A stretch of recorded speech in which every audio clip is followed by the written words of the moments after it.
Well, hello. Oh, righty. We are very close to the end of an audiobook, which is always a good feeling. And so we're not going to faff about too much. We're going to get right into it.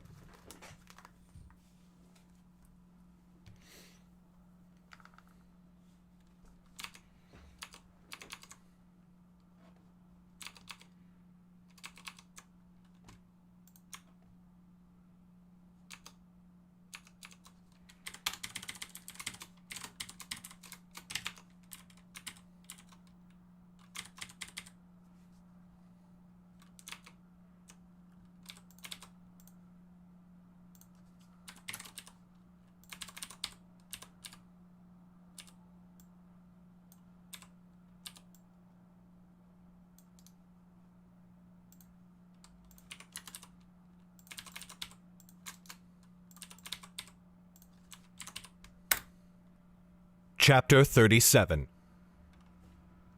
Eben was thankful for the lateness of the hour as they ran through the streets of the city. He and Calum were in regular clothing given to them by Adara, and not in their academy robes, but he was still wary of being recognized, and had pulled his hood as low over his face as he could. That, combined with the shadows that filled the streets, would hopefully hide his face from any curious constables or mystics. The cold night had driven most people indoors, and so Eben and Calum found the streets almost clear as they went. Soon they had reached the academy, but Eben passed the front door by and ran around to the side, where the scorched groundskeeper's shed still sat against the wall. He entered the one where he knew Mako's hidden entrance lay, and once Calum had followed him inside, he closed the door behind them both. "We must use Mako's passageway," he said. "Though I do not know how to open it, I know it is through this wall. Let us shift the stone and open the way." Together they put their hands against the wall, where Eben knew the door would open up for them. Eben reached for his power, and the shed brightened as a glow sprang into his eyes.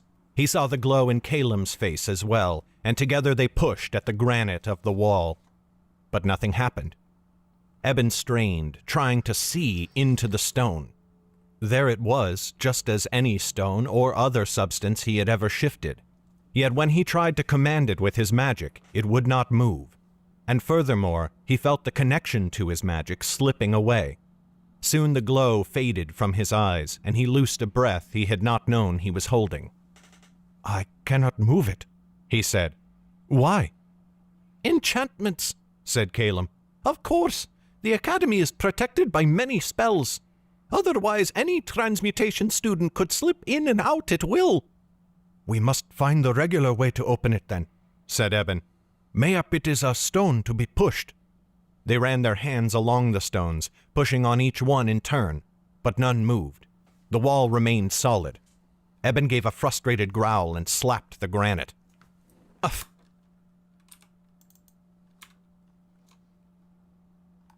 Frustrated growl and slapped the granite.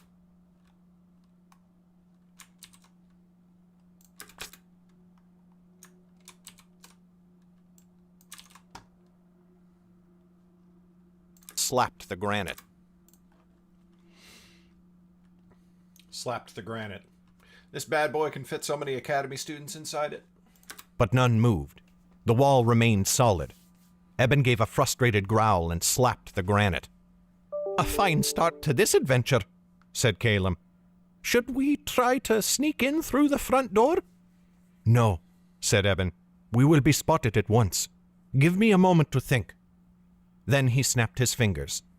"When you place your magic upon an object, you can see it, can you not? What if you extend your magic into the object? Can you search for a secret latch or a lever that way?" "I can try," said Calum doubtfully.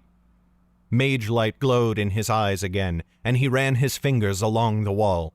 His lips pursed, and his brow furrowed. "Is that... here?" His fingers slipped into a seam between two stones, and Eben heard a click.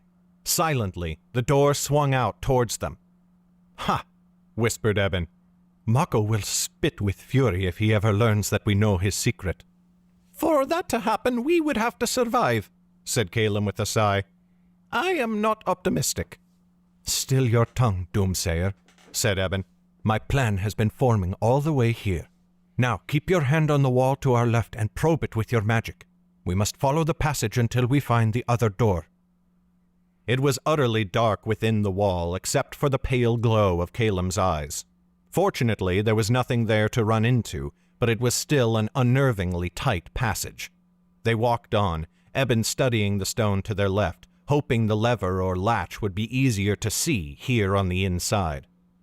After a while, he was certain they had gone too far and had missed the door, and would be lost in the passage forever. But then Calum breathed a sigh of relief. Eben, it seemed, was not the only one who had been frightened, and said, "Here it is." Again his fingers found a seam in the stone, and again the wall swung open silently. A wave of... Eben, it seemed... Again his fingers found a seam in the stone, and again the wall swung open silently.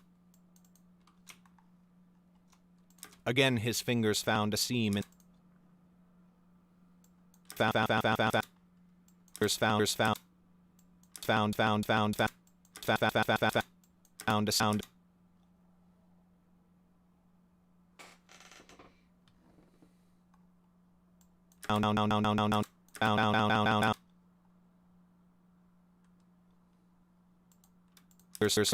found a sea.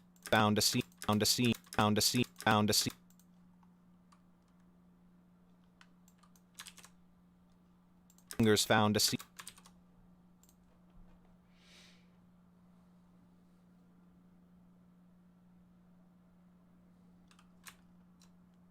Again his fingers found a seam in the stone, and again the wall swung open silently.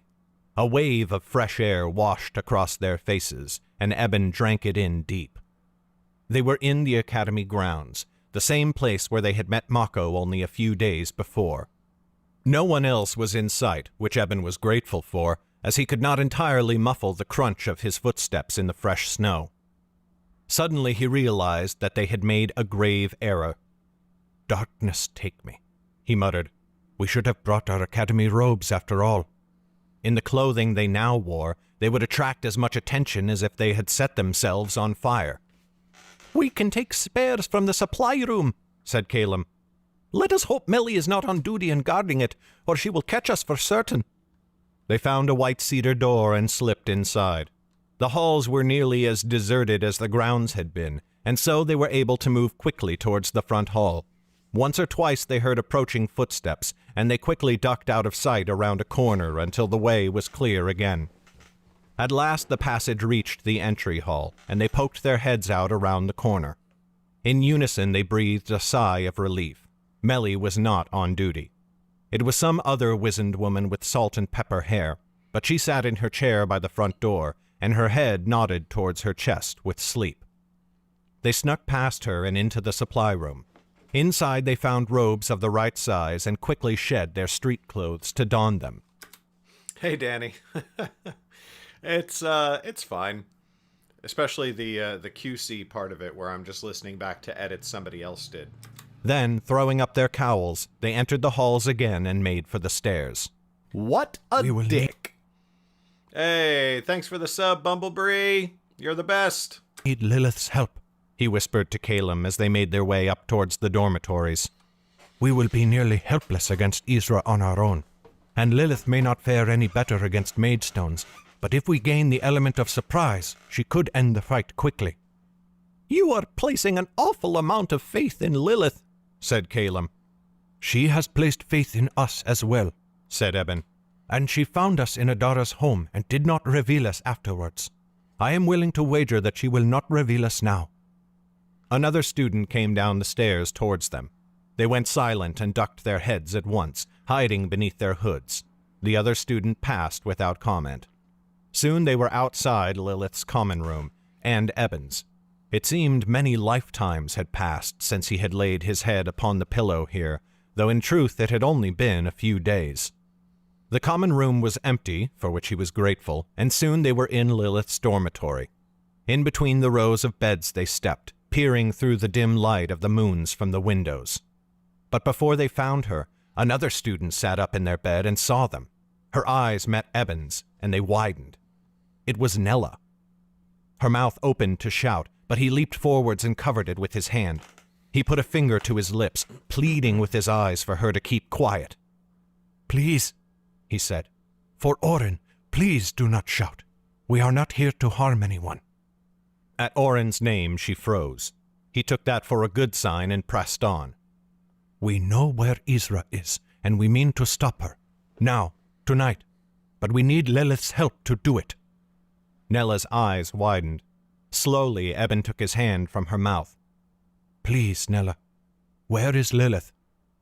Slowly, she raised a hand, pointing to a bed in the other row. Looking over, Eben saw Lilith's dark, frizzled hair poking out from the covers. He met Nella's gaze and gave her a grateful nod. "Thank you." "Wait," she said. She stood from her bed and reached for her robe, throwing it on over her underclothes. "I can help." Eben and Calum looked to each other. Calum shrugged. "If you are willing to ask Lilith for help, I do not know how we can refuse Nella." Nella glared at him, but Eben raised his hands to calm her. "He only means that we did not begin on the best of terms. But thank you, Nella. I, for one, am glad for your help." They went to Lilith and woke her with a hand over her mouth. The moment she saw Eben, she sat up, awake at once, and wordlessly dressed herself. They crept out into the common room again, where Eben spoke to them in hasty whispers.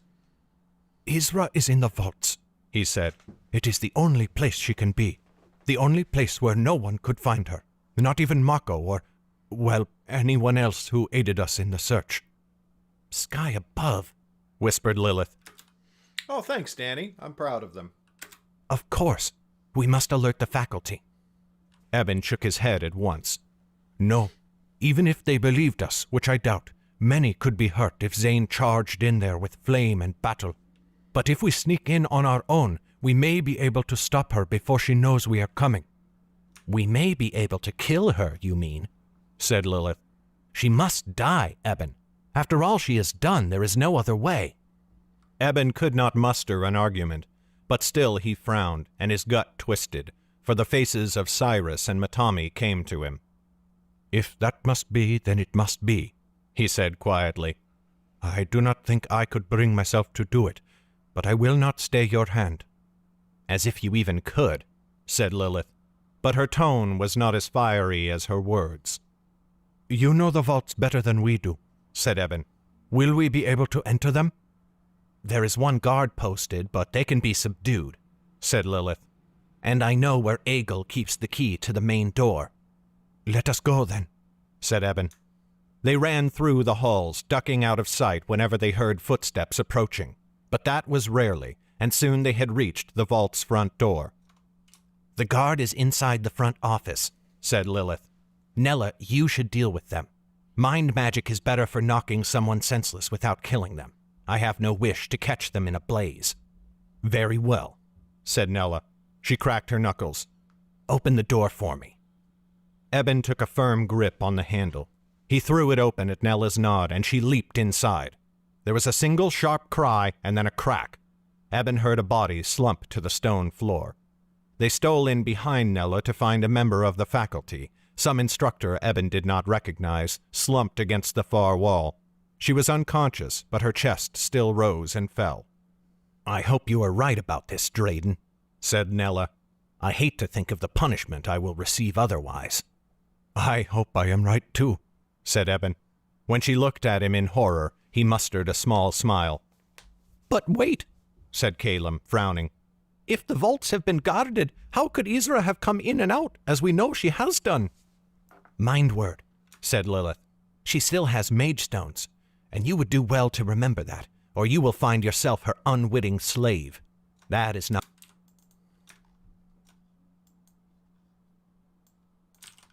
slave.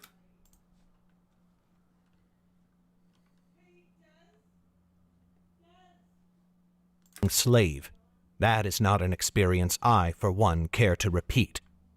That threw a somber mood across them all. Silently, Eben opened the second door, and they entered the vaults.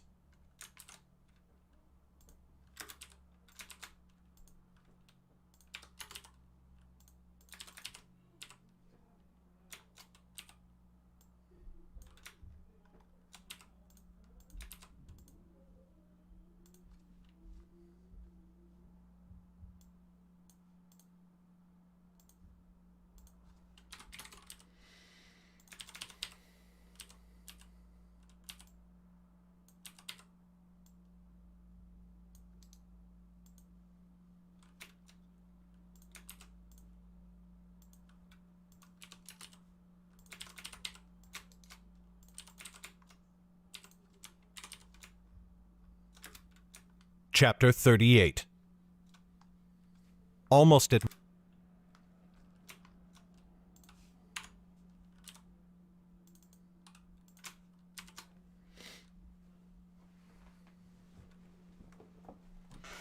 Chapter 37 done.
Chapter 38. Almost at once, Eben felt the creeping sensation of magic upon his skin. He remembered it well from when he, Theron, and Calum broke into the vaults for the first time. Enchantments beyond number guarded this place, making him feel as though small creatures crawled over him, their thin and spindly legs tickling his spine. The place was utterly dark. They were in the very bowels of the academy and had no windows to allow moon's light. Lilith's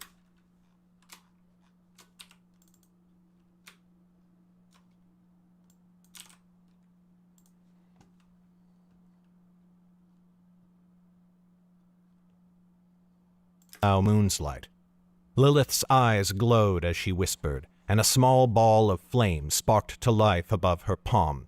It painted the place in blood, from the arched doorways to the ceiling that seemed oppressively close.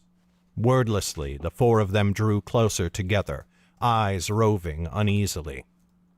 "Need we disable the spells?" whispered Eben.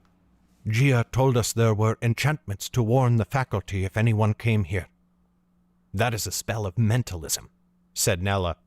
"Ezra will have disabled such magic, or else she could not come and go as she pleases." "Should we light a torch?" said Calum. "My flame will do," said Lilith. "It will be easier to douse at need. We do not want her to see us coming."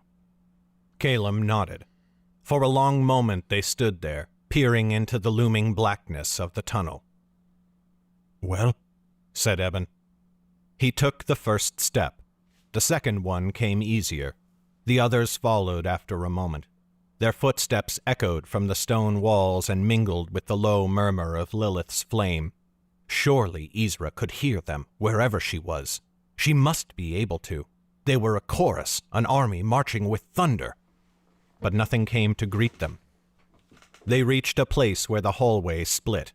Lilith turned right. Eben paused. "Where are you going?" "The room where the first artifact was stolen. Its enchantments are gone. It would make sense for Ezra to stay there. Anywhere else, she would have to remove the enchantments all over again." Eben swallowed and nodded. He had forgotten that Lilith once worked in these vaults, as Theron did. "That is sensible. Lead on." Lilith turned them again a few paces later, but as they approached the next intersection, Calum stopped in his tracks. He stepped away from them and went to a corner, stooping to pick something up. When he turned back, he held a cheese rind for them to see. "Well," he whispered, his voice croaking, "if we doubted she was down here, this seems to prove it." "Do not forget her mage stones," said Lilith. "If she sees us first, we are lost. She can overpower Nella and me faster than blinking. We must surprise her." Just then they heard the sound of leather shifting against stone down the hall. Calum squeaked. Lilith doused her flame. Eben ran for the wall and pressed himself against a door, behind the stone lip of its frame. A small body struck him in the stomach, and he almost screamed in panic, but it was only Caleb. The hallway went deathly still. No sound came to them, none but their own heavy, terrified breathing. Eben wanted to ask Lilith for a light, but he dared not speak. He stuck his head out. There was a glow. It was faint, just at the end of the hallway. It came from around the corner to the right. He did not know the vaults, but he would have wagered that it was the last corner before they reached the room they were looking for. The glow was so small he thought it must come from a candle. He tried to let his eyes adjust to it, but it was not bright enough. He could not even see Caleb pressed to the door beside him. When he lifted a foot, its scrape sounded like a thunderclap, and Caleb went rigid. Eben still could not see Lilith or Nella. He put the foot down again and then took another step. Bit by bit, one hand pressed to the wall, he crept forwards. He reached the corner safely. The glow was brighter now, almost bright enough to see. When he stepped around into the next hallway, he would be able to see its source. He closed his eyes. Sky above, protect me. And if not, then look after Albi when I am gone, and Halab, and especially Adara. Eben stepped around the corner. As he had guessed, there was a candle, but the candle did not catch Eben's eye so much as did the figure lying on the floor next to it. A small figure, partially blocking the candle's glow. Their head was laid upon the stone, and their shoulders shifted slightly moment to moment with breathing.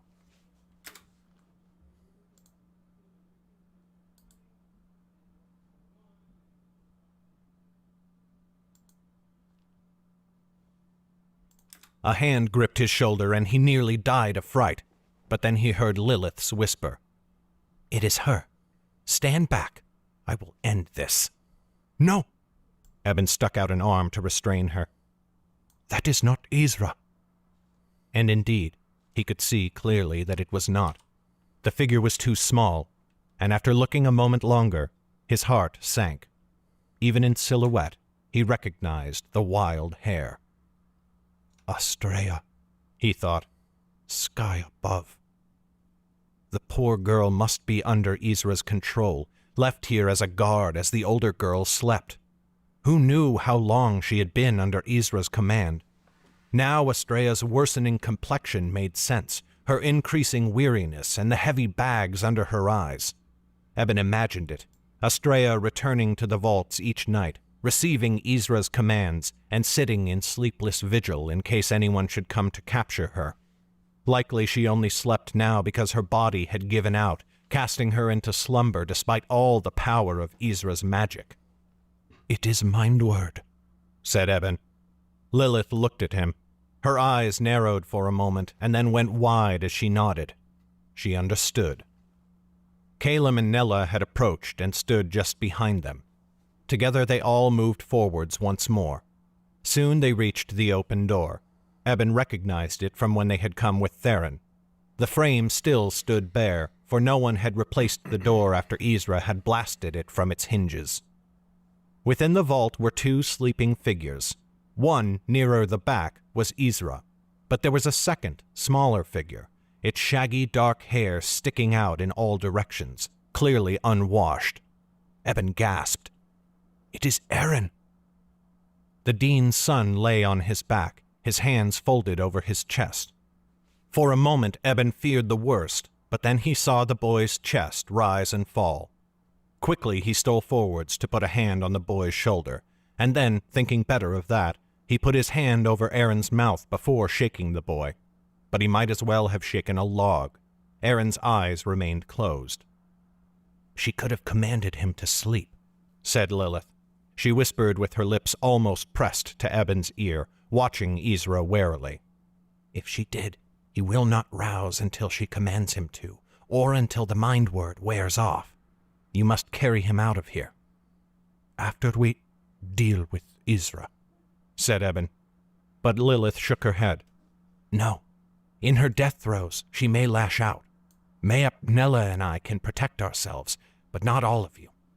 Get the children away, and we will finish it. Eben nodded and motioned Calum over. He came at once and stooped to lift Aaron into his arms. Fortunately, the boy was slight, and Calum could bear the weight with only a little struggle. He trundled off down the hallway with jerky, staggering steps. Next, Eben went to Estrella. Her mouth was slightly open, and a little drool had come out of the corner of her mouth. He hesitated. Surely she was not mind-worded to sleep. Ezra would have left her on guard. She would rouse when he tried to wake her. If she attacked Eben with magic, could he stop her?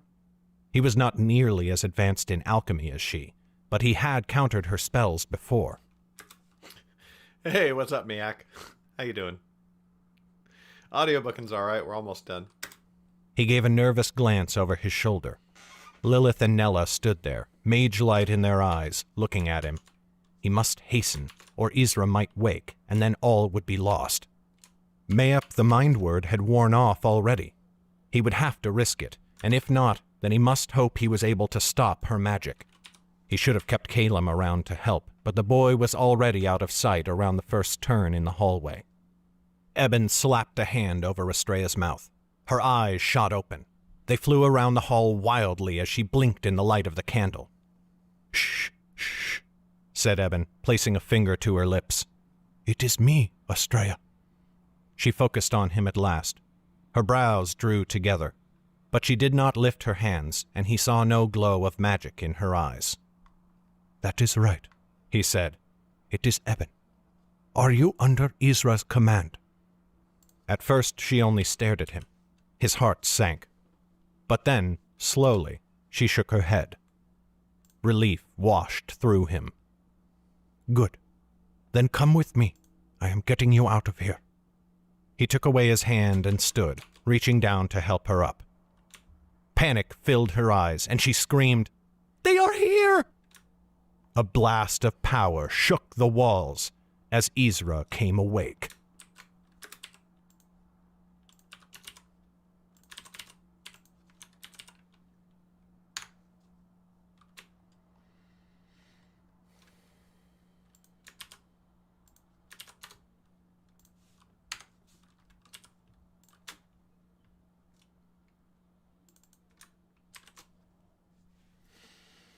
Chapter 38, done!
Chapter 39.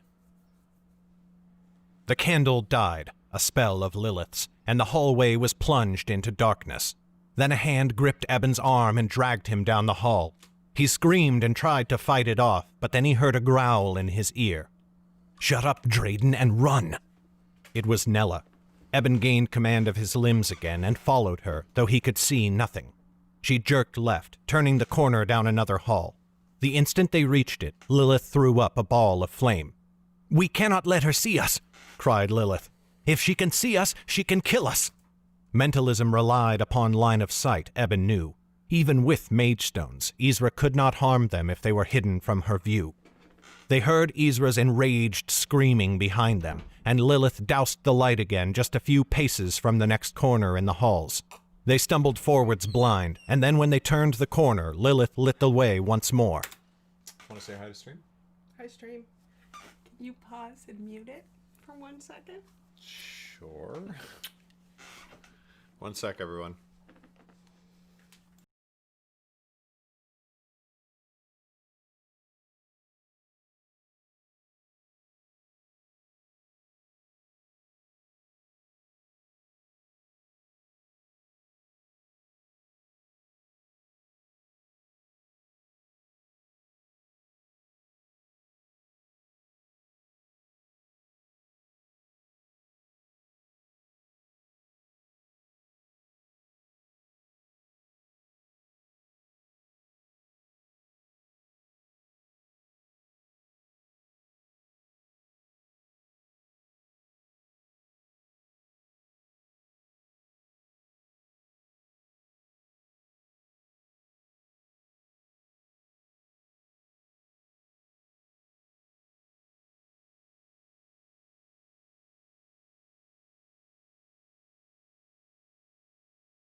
Hey, we're back.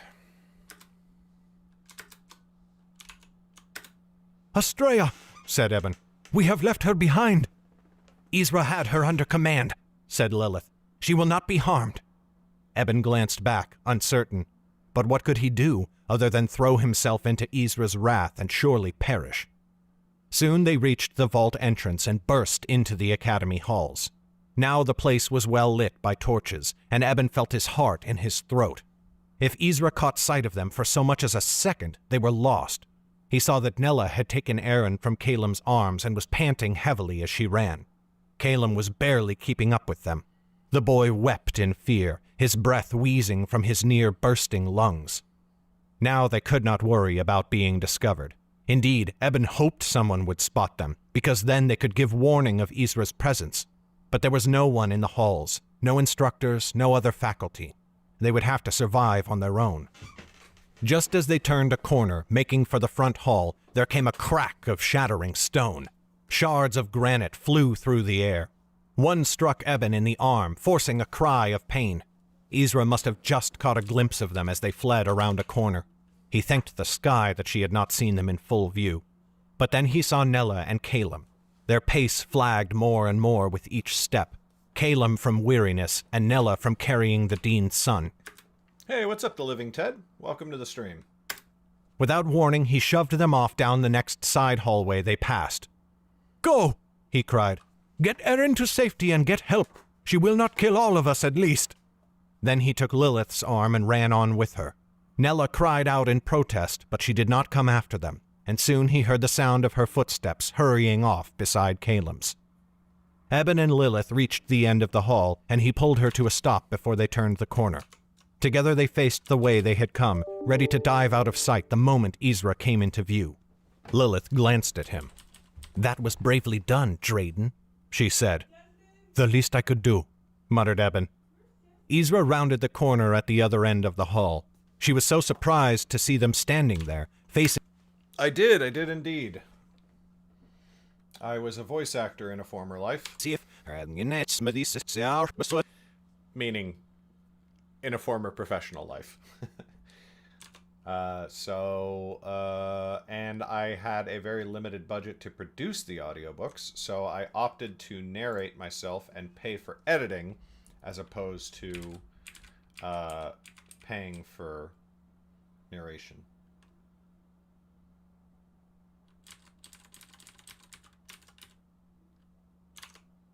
So surprised to see them standing there, facing her without running, that she skidded to a stop and nearly fell over. For half a moment she paused, too shocked even to use her magic against them. In that half moment, Eben took her in. Her hair was all dishevelment, sticking out in many directions. Her clothes were filthy from collar to hem, and grime covered every bit of her skin. Hiding in the vaults had given her little opportunity to bathe, it seemed. "Run!" he cried, and dove out of view with Lilith. Too late, a black glow sprang into Ezra's eyes, and stones in the wall behind them shattered as she struck. "She will chase us now, I think," said Eben, breaking into a sprint. "What wonderful news," said Lilith. They shared a grim smile. Funny story. I stopped voice acting because I prefer writing and filmmaking, and then the writing career took off, so like that's my full-time job now. But I am currently looking to get back into voice acting a little bit. I'm putting together a reel to send out to a few voice agencies in my area and see if I can pick up some extra sound recording work, because it seems like it would be a fun thing to do. They reached the next corner an instant too late. Just as Eben thought he was about to pass it safely, an invisible force picked him up and slammed him into a wall. For one moment he floated there, feeling Ezra's magic crush him. But Lilith turned back, and with mage light in her eyes, she struck. A blast of wind slammed into Ezra. She fell to the floor, surprised by the attack. Eben slumped, and Lilith dragged him up after her. "It is only a matter of time before she catches us," said Eben. Then he cried out, screaming as loud as his burning lungs would let him. "Help! Help! An enemy within the halls!" Lilith seized his sleeve and slapped him, then shoved him on to run again. "Be silent, you fool! You will only bring more into the fray. More for Ezra to kill. And I have an idea." They were near the front hall now, but Lilith turned from it. Soon after, she skidded to a stop before a door Eben recognized. It was the entrance to the bell tower. He balked. "Here? But atop the tower we will be trapped." "Not if we can throw her from it," said Lilith. "It is the only thing I can think of." Light sprang into her eyes, and a massive ball of flame erupted from her fingers. The door exploded with a heavy crash, falling inwards as smoldering kindling. They ran to the stairs and up, and now Eben's lungs screamed in earnest. His pace flagged, but then he heard Ezra's shrieks of rage beneath them, and fright lent his legs new strength. The stairs behind them crumpled, and one piece of railing after another exploded into splinters. Eben raised his arm to shield himself as they pounded up the stairway, but it blocked them from Ezra's view, and she could only lash out at the space around them, nod and snare them in her mind word. When at last they reached the top of the tower, Eben fell to all fours. He forced himself to crawl forwards, heedless of Lilith when she seized his shoulder and dragged him on. Fighting to his feet seemed like the hardest thing he had ever done. "I will hide in one corner and you another," she said. "Whoever she finds first, the other will be behind her. If it is you, you must strike. You cannot stay your hand. Do you hear me?" He nodded, too breathless to speak. She shoved him behind many coils of rope piled high and then ran to the same place she had hidden when he first saw her in the tower. The place went silent. Eben gasped and gulped, trying to control his breath, fearful that Ezra would be able to hear him. Then he heard footsteps coming up the stairs. He clapped his hand over his mouth. No problem at all. Yeah, that's why I do the stream. I know people have questions, and I like to answer them. Yeah, I did. I actually have come to dislike the term self-publishing because nobody really does it by themselves. And I did originally start out doing everything by myself, and it was not good, and it was not successful. And so I started a small publishing company, and now I publish myself and some other authors. And so I prefer the term indie publishing, just because I feel like it's more descriptive. Because, I'm not editing my own books. I'm not doing everything. Each step made the stairs creak and groan. The wood was old already, and Ezra's assault had battered it so that it was now even more unsteady. But then she reached the top, and the sound of her footsteps vanished. Eben froze, trying to press himself deeper into the coils of rope. When a few moments had passed without a sound or sight of her, Hey, what's up, Erica? Yeah, Legacy Books is me. he dared to poke his head out to peer with one eye around the rope coils. Isra came into view. The black glow raged in her eyes. She held both hands raised, ready to strike. Her frame was nearly skeletal. Her hair seemed somehow thinner than he remembered. Skin clung to her bones so that her face was little more than a skull. A noise came from the crates where Lilith was hiding. Isra whirled. Eben looked desperately around. There was a large metal hook on the ground, as big as both his hands. He stooped and lifted it. With a cry, he jumped out of the ropes, swinging the hook at her. She turned too quickly, and a wall of... Fucking A, Erica. Good job. Oh my gosh. So you're not even a week into home ownership. force met him in midair. It pitched him back against the ropes, which scattered in all directions. He slumped to the ground and Oh, that SL, though. slumped.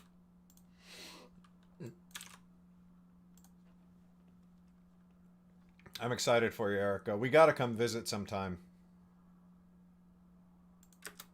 Which scattered in all directions. He slumped to the ground and fought to rise again. But behind Isra he saw Lilith step out of hiding. Mage light was in her eyes, and she screamed a word of power. Isra turned and held up a hand. Lilith's mage light died. Isra seized her and threw her sideways with terrible force. Lilith struck the stone floor 10 paces away, slid under the railing, and vanished, screaming, over the edge. "No!" cried Eben, leaping up. He swung the hook again. This time Isra did not strike him, but seized him with her magic and lifted him into the air. Invisible fingers clutched at his throat, and it felt like 2 steel plates pressed his body flat. He struggled for breath, but could not even raise his hands to clutch at his neck. An image flashed into his mind of his battle against Cyrus on the southern cliffs of the Seat. But now Adara was not here to save him. "Drayton," hissed Isra, "the gold chitter whose shit is most golden of all. I wish I had killed you in the kitchens, but it will be sweeter after waiting for so long." Eben tried to answer her, but he could only wheeze.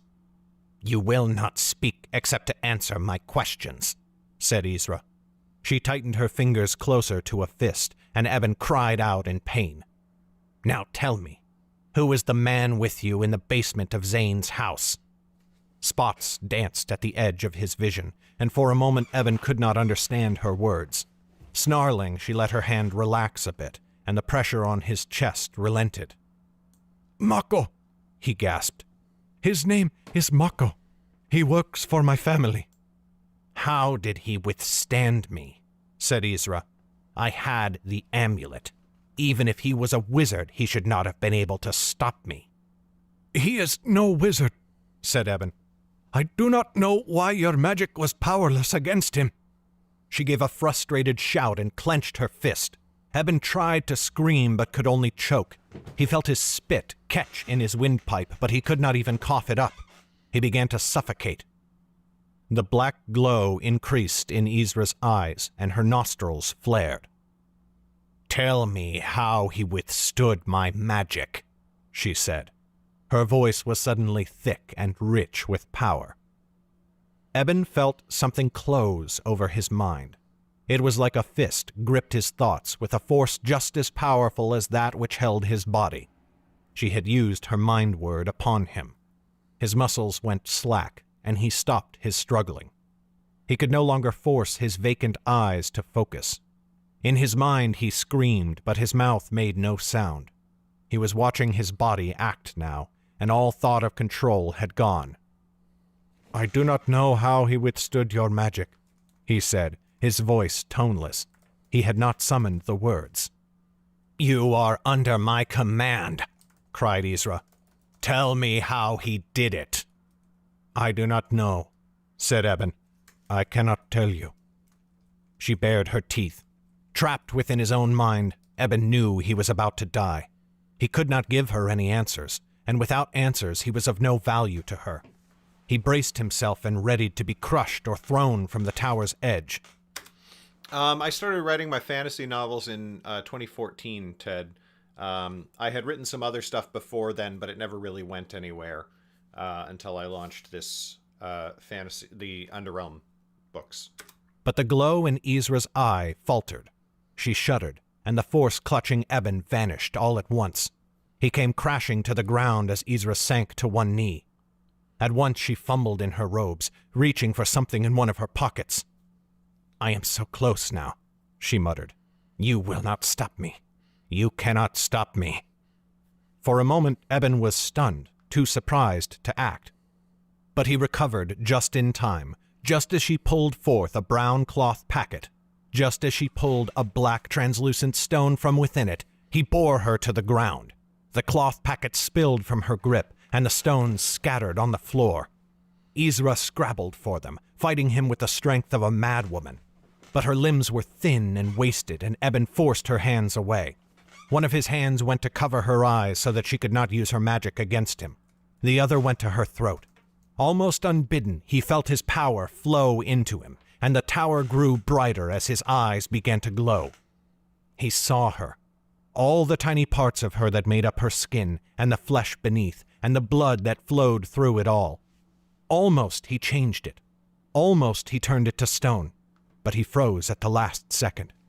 He saw Cyrus plunging into the great bay, and he heard Matami's screams in the sewers beneath the city.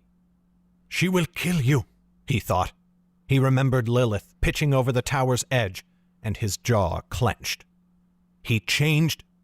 A glow flooded Ezra's eyes, and she flung him off with desperate strength. He flew away, landing flat on his back on the stone, and all his breath left him. Even as he gasped, he saw Ezra scoop up one of the black stones off the floor and shove it between her lips.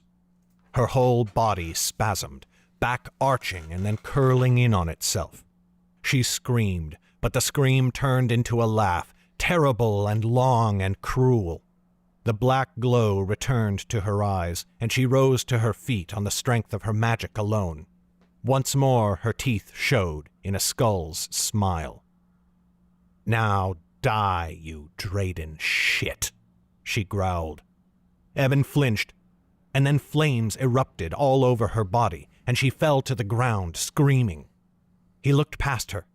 There, beyond all hope, was Zane.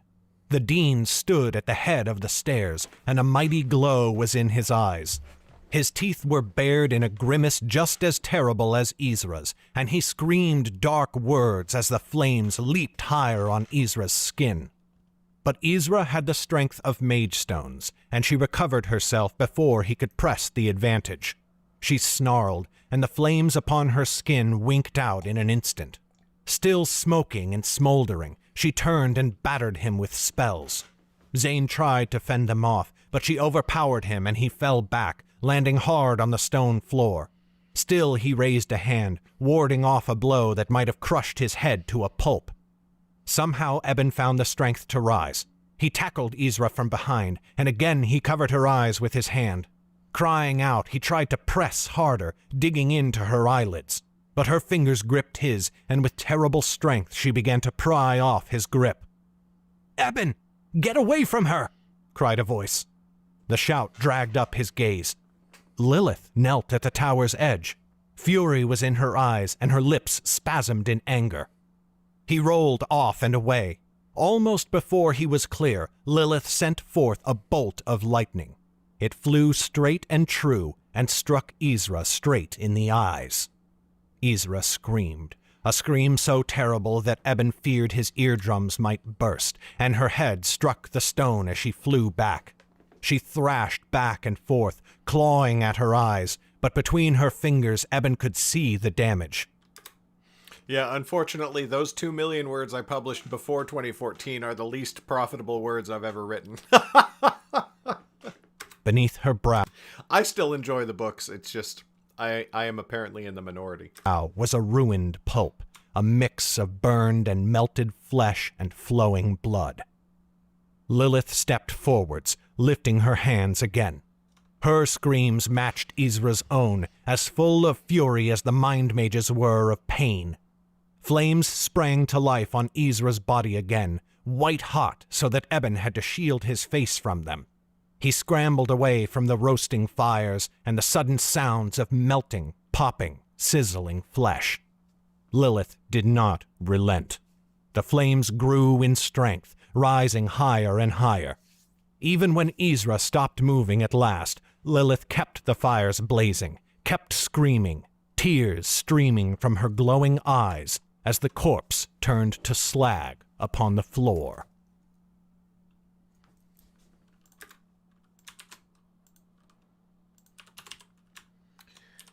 Oh my fucking god, she fucking dead.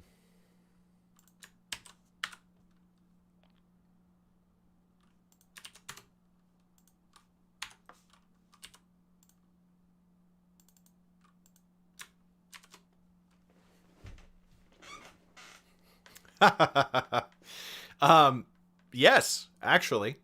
I joke about this all the time, but in 2012, when I started writing, I had a walk-in closet, and that was my writing space. I had no office. I had no... We didn't have a big enough house for me to have an office. I had a walk-in closet, and I went into my closet every day, and I wrote, and I didn't do anything else. I didn't produce audiobooks. I didn't have a YouTube channel. I didn't do anything. I just sat there and wrote. And that's the most productive I've ever been in my life. But again, it was working harder, not smarter. And so those books never really went anywhere or sold. And so in 2014, I was like, okay, so like, yay, I can write books and I can write them pretty fast. But like, if nobody's buying them, that's kind of a useless ability, I guess. So that's when I started getting into marketing and all the other publishing stuff that I do. And that's when my books started being successful.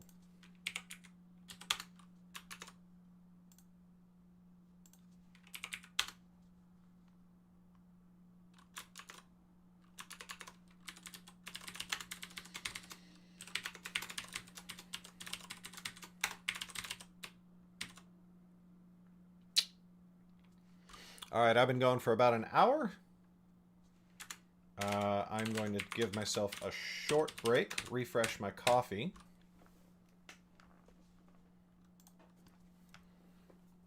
We do not have much left. We are...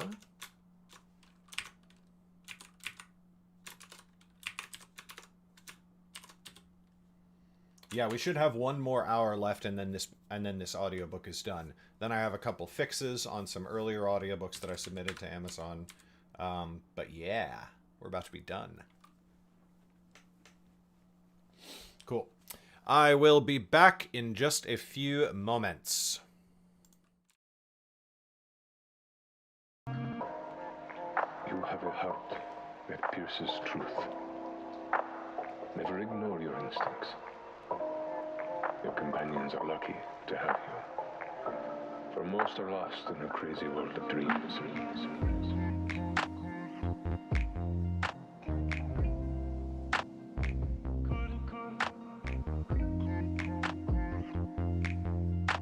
Without someone to wake them. Thank you for your wisdom.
kiln. It's in the mountains near here. It's not a temple to the Wild Mother, but it was a gift. It was a gift to the Allhammer. We're all of us are gifts. Is it something that can help in this situation? It's where she's been pushing me.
We're supposed to protect that place, and I was running out of ideas. You said we. My family. How many of them are there? Oh, lots, but I mean, depending on when and where, but we built the temple, we founded it. And your family is still there now? No, they all left. You said also to look for answers, though, right? Yeah. They just left first? Yeah. And none of them have come back.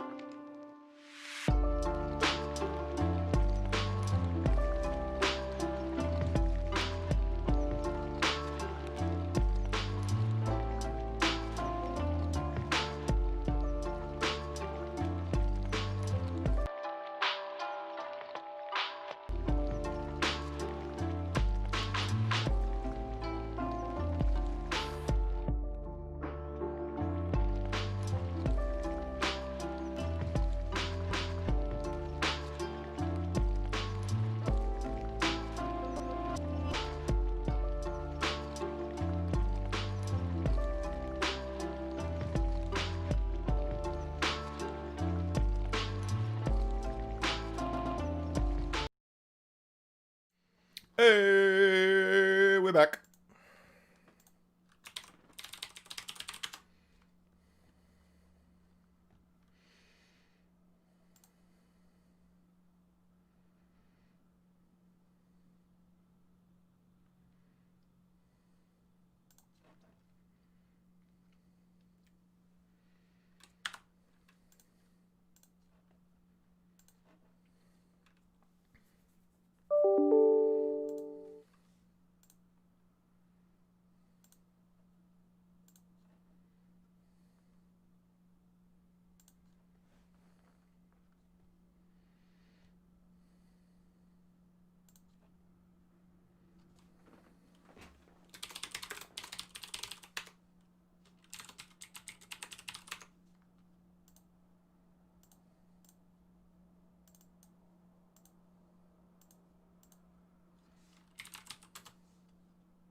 Adobe Audition is great. It's not. I don't like it quite as much as Pro Tools, but it's very good.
Oh, that's awesome, Ted.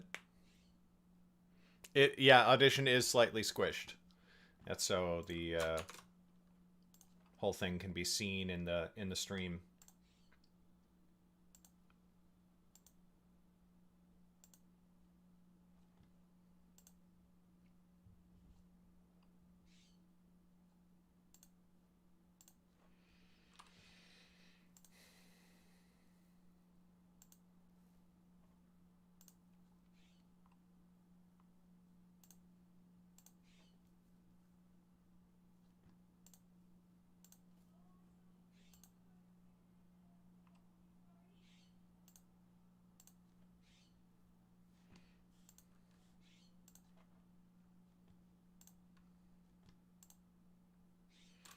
All right, just had to set up a little thing that I thought of while I was on break. Let's get back into it. And yeah, I am happy to answer questions. I know that writing and publishing is something that a lot of people have a lot of questions about, and I had a lot of questions when I was a wee baby author. So I'm always happy to help.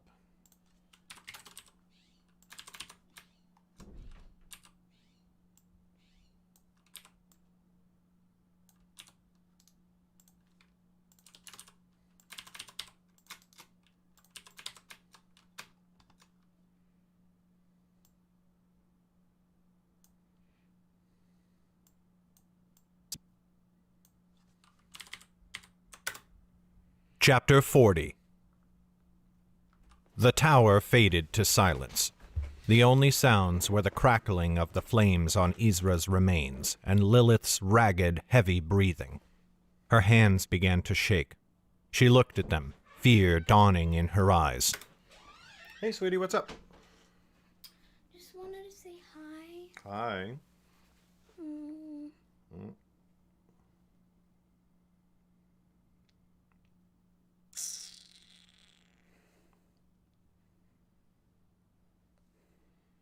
Let's see here.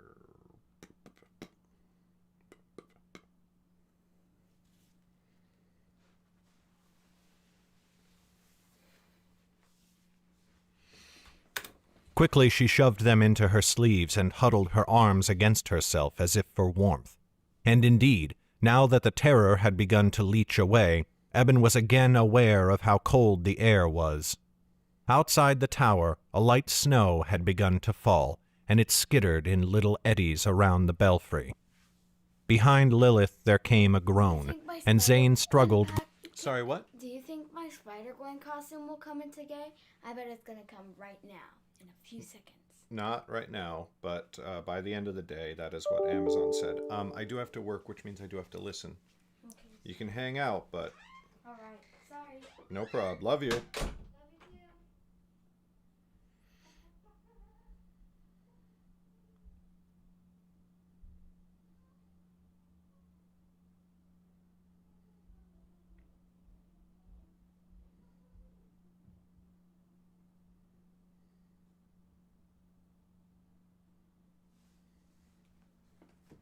Groggily to his feet. Eben's heart skipped a beat as the dean Oh, that's a great idea, Ted. straightened and looked at him. When Zane walked towards him, Eben fought to crawl away, but Zane only reached down a hand to help him up. Eben stared at it a moment before reaching up to take it. They clasped wrists, and in a moment, Eben was on his feet. "Are you all right?" said Zane gruffly. Eben tried to speak, but did not know what to say. In the end, he shook his head. Zane snorted. "Fairly said." Lilith was now shaking where she stood. Eben stepped past Zane and went to her. Just before he reached her, her knees gave way, and to his surprise she clutched his shoulders and held him in a sort of embrace. His hands hovered in the air, unsure of what to do, before he gingerly placed them on her back. It lasted only a moment, and then she stepped away, refusing to meet his eyes. But she left a hand on his arm, gripping him tight for support. How much do I have in my allowance? I don't know. Didn't Mom give you guys allowance over the weekend? No. No?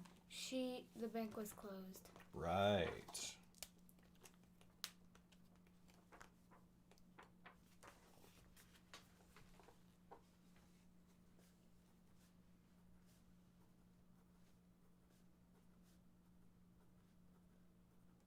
Uh, 14. Alright. "She threw you from the tower," said Eben. Lilith's brow furrowed. She pointed to the edge over which she had been thrown, and together they went to it. Just below the edge, Eben saw one of the great hanging banners with the Academy's sigil upon it. "I caught hold of the banner," said Lilith. "If I had not, I would be dead." They turned to see Zane staring at both of them. Eben could read nothing in his expression. "You found her in the vaults," said the dean. There was no question in his voice. "How?" Eben shook his head. "Ever since we saw her in the kitchens, my friends and I have been searching for her, and my family as well, even when the corpse was found. But our best efforts turned up nothing, and we thought she must not be on the seat. It was only tonight I realized that the vaults were the one place on the island she could hide, where no one would find so much as a trace of her." But thoughts of the vaults reminded him of Estrella. His eyes went wide.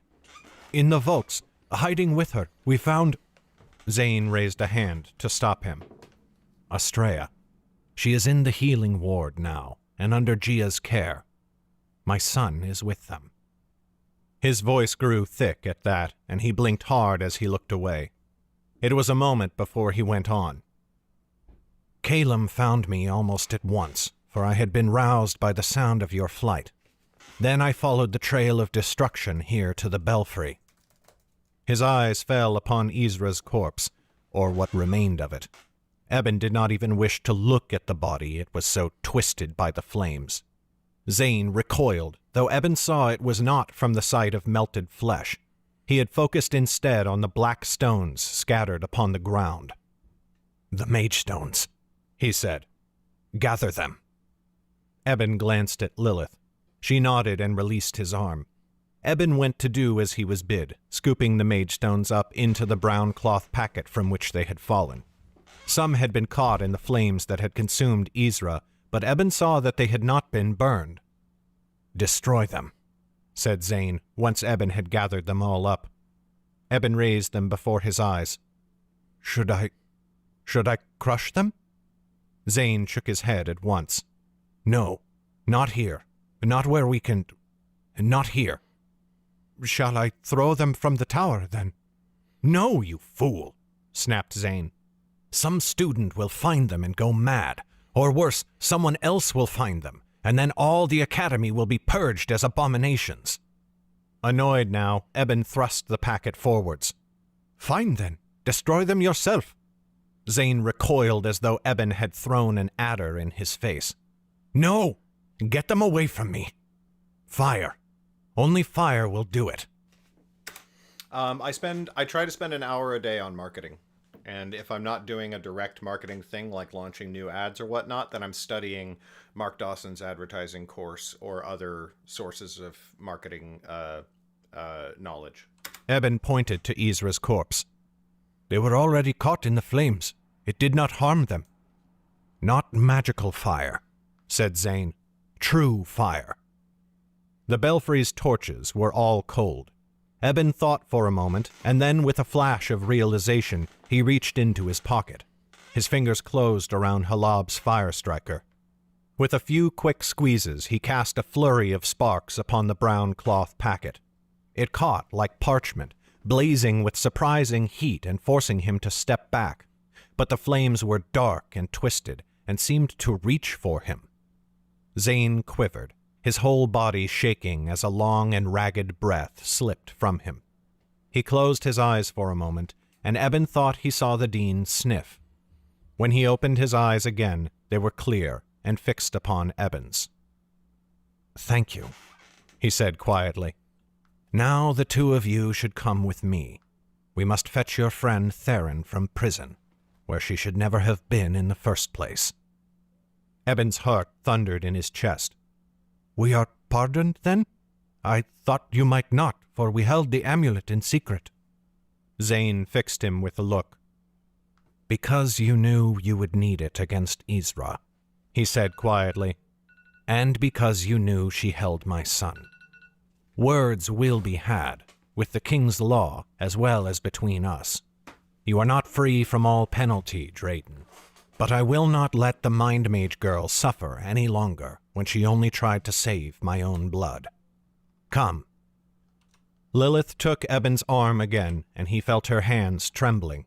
He helped her make her shaky way down the bell tower steps after Zane.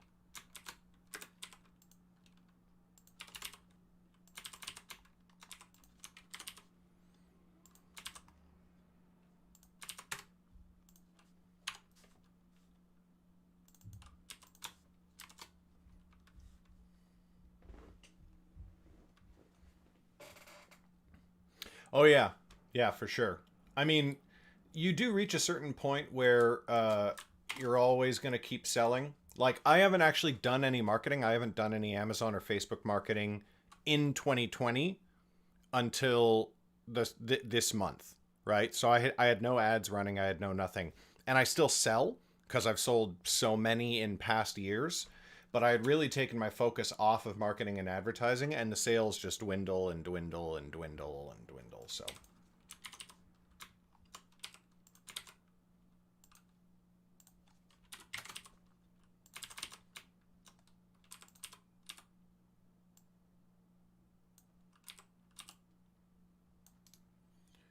It's definitely something you have to, It's definitely something you have to stay on top of. And of course, that is, you know, the main service that a publisher ideally provides. But then again,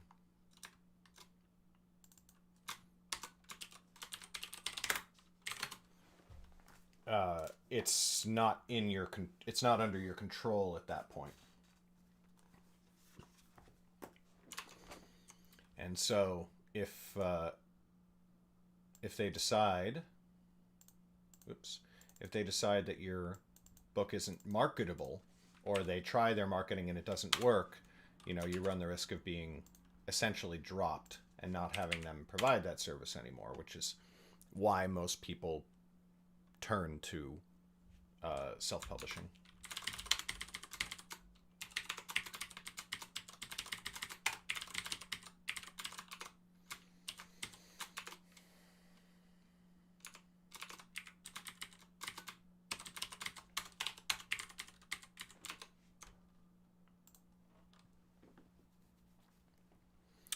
Well, again, I didn't do any this year until just now. I always base my marketing budget based off of my earnings. So I try to spend 20% of what I'm earning on marketing. And so it's very variable. You know what I mean? I've had months where I've earned like $20,000, and then I, tried to spend $4,000 the next month. And I've had months where I earned significantly less than that, including most of the months this year. And so I just try to do it as a percentage of what I earn. Chapter 41. The rest of that night passed like some nightmare, a memory in reverse of when Eben had gone with Theron to fetch Lilith from the hands of the mystics. Only this time Theron had not suffered so greatly, for she had not suffered under Mindword as Lilith had. They all returned to the academy, and there Lilith helped Theron to bed. But Zane took Eben aside and brought him to his office, demanding to know everything. For the first time, Eben spoke freely of Isra. He told Zane what had happened in the dean's home, and how Aaron had been stolen away in the first place. He told Zane of how Theron had used the amulet of Kakit upon Dasko, and repeated the tale of how they had seen Isra in the kitchens, and now Zane believed him. He said nothing of Mako, of course, nor his uncle Matami, nor anything to do with the family, for some secrets were not his to tell. There are definitely strategies for authors. So what I always recommend people do is go check out Mark Dawson's courses. They're expensive, but they're worth it. He should have Self-Publishing 101 available now. He only opens the courses a couple of times a year. But Self-Publishing 101 is literally, I want to publish a book, to I have published a book and I am selling. Neither did he mention Adara, but when he came to that portion of the tale, he only spoke of going into hiding somewhere in the city. Though Zane's eyes flashed with interest, he held his peace. And at last Eben told him how he guessed where Isra must be hiding, and came to find her. When he had finished, Zane stared into the candle on his desk for a long while. In the end, he said only, "I see." Eben's brows raised.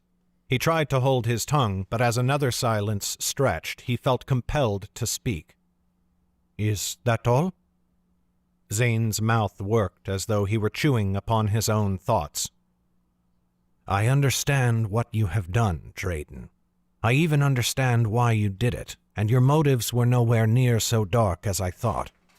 Yet you have committed crimes that can carry with them grave punishments." Eben tried to hold his head high, but he could feel himself shaking and knew Zane must see it. "Will those punishments be meted out?" Zane shook his head and Eben's heart leaped, but when the dean spoke, his hopes were dashed. "I cannot say. At least not now. This is a matter for the morning." He stood and bid Eben to return to his dormitory and sleep. Eben obeyed, or tried to. He lay awake for hours before giving up and going to the common room, where he stared at the flames until morning light showed through the windows. The moment they did, he rose and traversed the academy's halls, making for the western wards. Gia sat in a chair outside the door to the healing room when he arrived. She sagged in her seat, her head drooping, but the moment she spotted him coming, she straightened and stood. "Eben," she said, nodding stiffly. "I am glad to see you well." He stopped before her, lifting his chin and giving her a formal half-bow.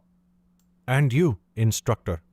I much prefer our meetings when you are not trying to throw me before the king's law." Gia's nostrils flared. "I prefer it when you and your friends are not holding a member of the faculty under Mindword." His face fell, and his mouth worked for a moment as he fought for words to say. In the end, the only thing he could muster was a strangled, "I spoke only in jest." She softened, but only a little. "I know why you did it, Eben. But sky above, what were you thinking? How could you be so foolish? Do you have any idea what it did to Dasko?" Tears sprang into his eyes as he turned from her. "I do," he said. "I wished I had not asked Theron to." He stopped before his voice broke. Gia let the silence rest for a moment. "We can reflect on what we might have done," she said at last, "but that is of limited use. Look to your future instead. You must be better from here on. If you are truly sorry, then you must never be so foolish again. And you must do what you can now to make it right." He swiped his sleeve against his eyes. "I will, instructor," he whispered. "I promise." She waited until he met her gaze, and he saw that her eyes shone as well. "I believe you." Then the door to the healing ward opened, and by unspoken agreement they looked away from each other. A plump older woman stepped out into the hallway and fixed Eben with a look. "You are the transmutation student, I imagine?" she said, frowning. "I am," he said. "Is she all right? I have come to see her." The healer's eyes widened. "Not likely. She needs rest and time. The madness of Mindward was set deep within her, for she wished to believe the lies she was fed. She will not be ready for visitors for a while yet." Eben frowned, but over the healer's shoulder he saw Gia trying to catch his eye. As soon as he looked at her, she nodded and took the healer by the shoulder. "Freya," she said, "I have been working on a poultice that I wanted your opinion on. Could you come and take a look at it for me?" Freya turned to Eben a final time and said, "Come back once a week has passed, We will see if she is ready to receive anyone then." "Oh, yes, ma'am," said Eben, nodding quickly. He meandered off down the hall in the other direction, but slowly, while Gia led Freya away. Once the two of them were out of sight, he stole back towards the healing ward's door and slipped inside. He saw Estrella at once, for all the other beds in the ward were empty. She glanced at him as he came in. If she was surprised to see him, she did not show it. Indeed, her face did not show any emotion at all. And when Eben approached her bed, she turned away towards the tall windows that covered the far wall. The pink light of morning painted her face in its glow. "Hello," said Eben quietly. "How are you feeling?" She gave him no answer. Eben sighed. You have heard what happened by now, I suppose? Or you can guess it." "Isra is dead," said Estrella. "You killed her." "I did not—" But Eben stopped himself and bowed his head. "Yes, I did, in part. I beg you to believe me when I say that she would have killed me if we had not stopped her." "You do not know that," whispered Estrella. Again he wanted to answer, but again he held his tongue. Instead he asked another question. It had run through his mind endlessly in the common room as he stared into the flames. "When I saw you in the vaults," he said, "I asked you if you were under her mindward. You said you were not. That was not a lie, was it?" No, I do not. Nice little spotlight. Oh, is my video up on that page now?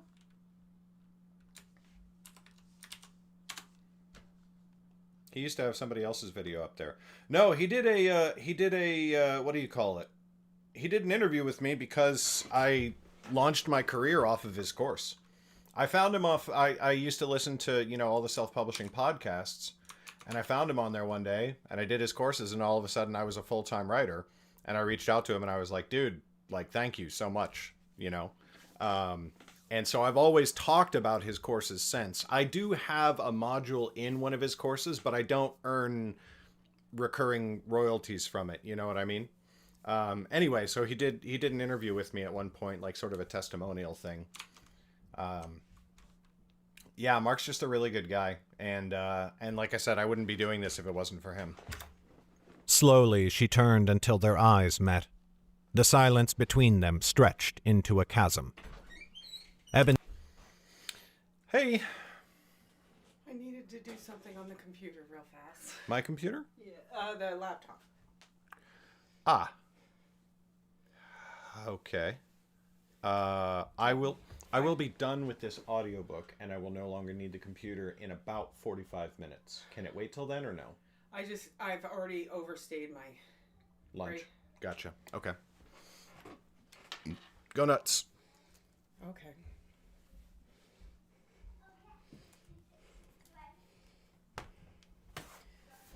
Oh, yeah. Sorry, Ted. He only has it open a few times a year.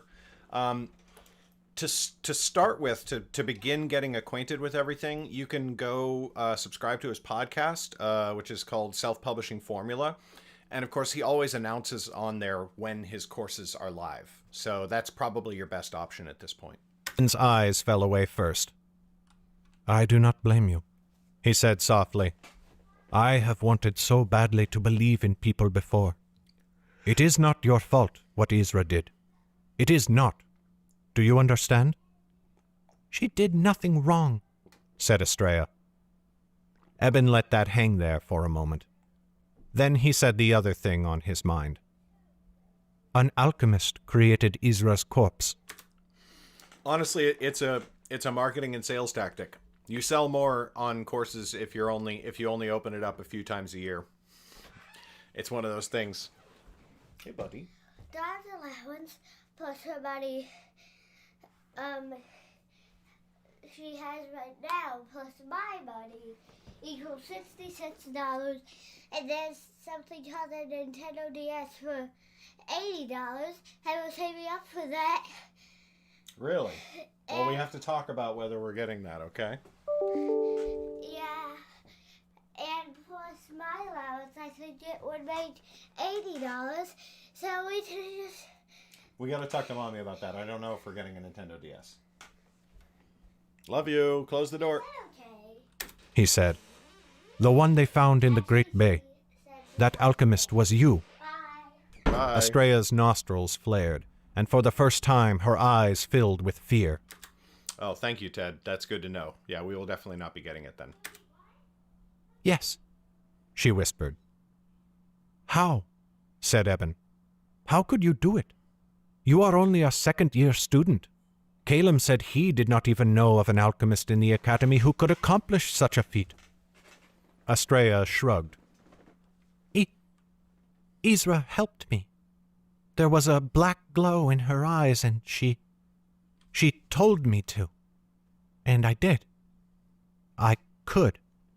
I obeyed her without even knowing how. Eben shivered, though he tried to hide it.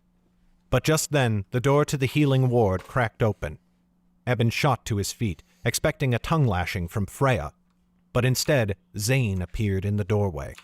Eben's stomach did a somersault. I am sorry for sneaking in, he said. I only wanted to see... Zane cut him off with a wave.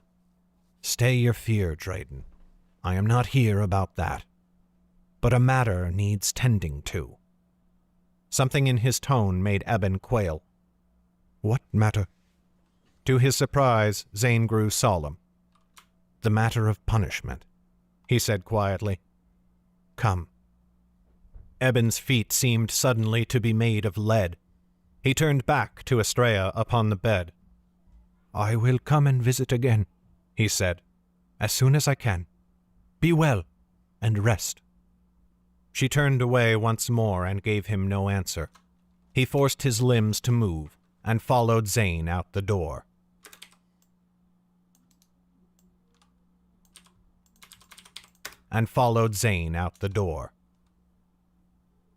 Zane led him through the halls and towards his office.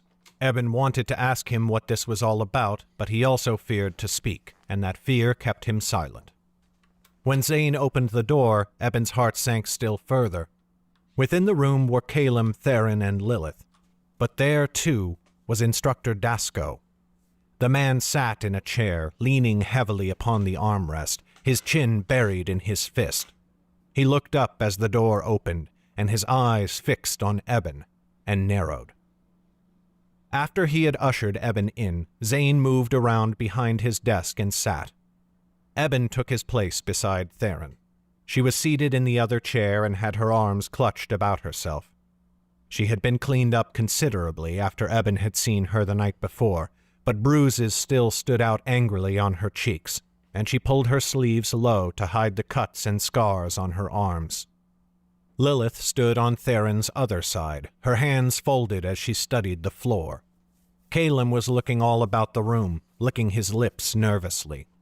Theron's eyes stared straight ahead, not at Dasco, nor at Zane, but somewhere in between them, and seeing nothing.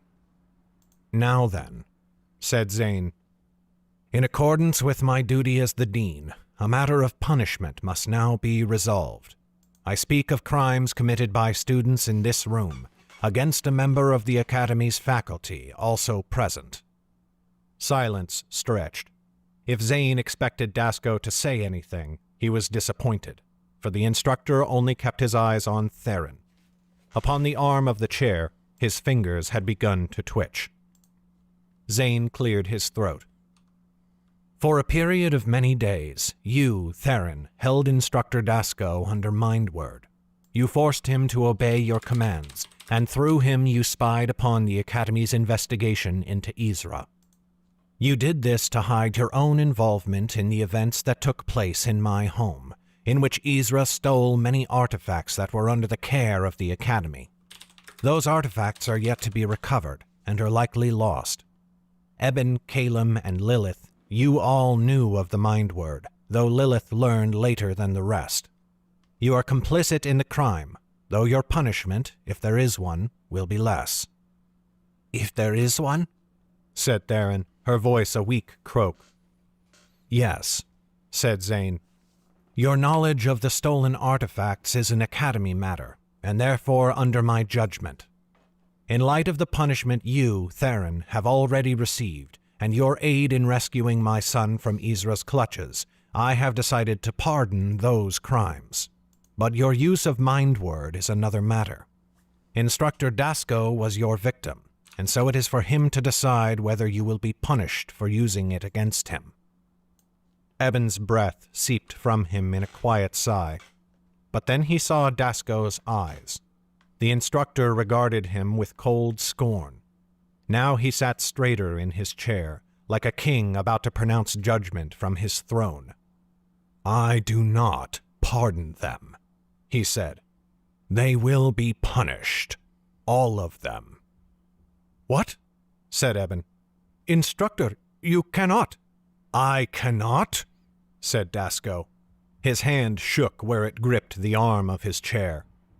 "Do you even know what your schemes have done to me, Eben? She was inside my mind. My memory is in shambles." I did my chore, so add it to your thing. Will do. You fed Chewie? Yeah. Good dude.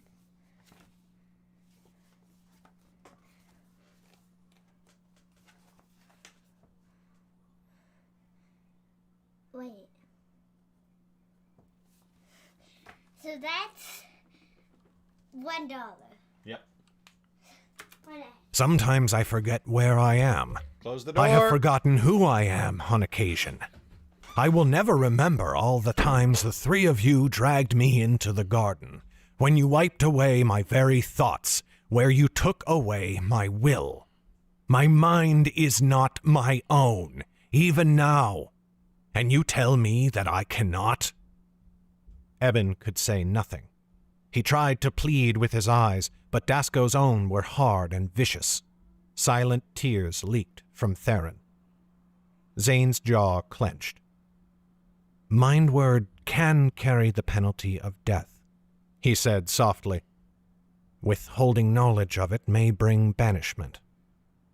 Do you wish to press for these punishments?" The office fell utterly silent for a moment. Eben's heart stopped. "He will do it. He will sentence Theron to death." But though his mouth twisted, Dasco grated out, "No. She need not die for this, but she will be banished from the Academy. They all will." Eben felt as though a hammer had struck him between the eyes, casting him out of his own body so that he was watching events take place from afar.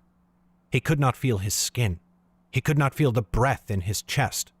Theron's tears dried at once, as though she had moved to a place beyond grief. But Calum took her place, casting his gaze into his hands and weeping openly.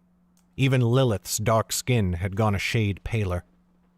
This meant least to her, Eben knew. She would return to her family, almost a full-fledged wizard already. Calum had many more years of schooling ahead of him, but he, too, was almost a full-fledged wizard already. This meant least to her, Eben knew. She would return to her family, almost a full-fledged wizard already.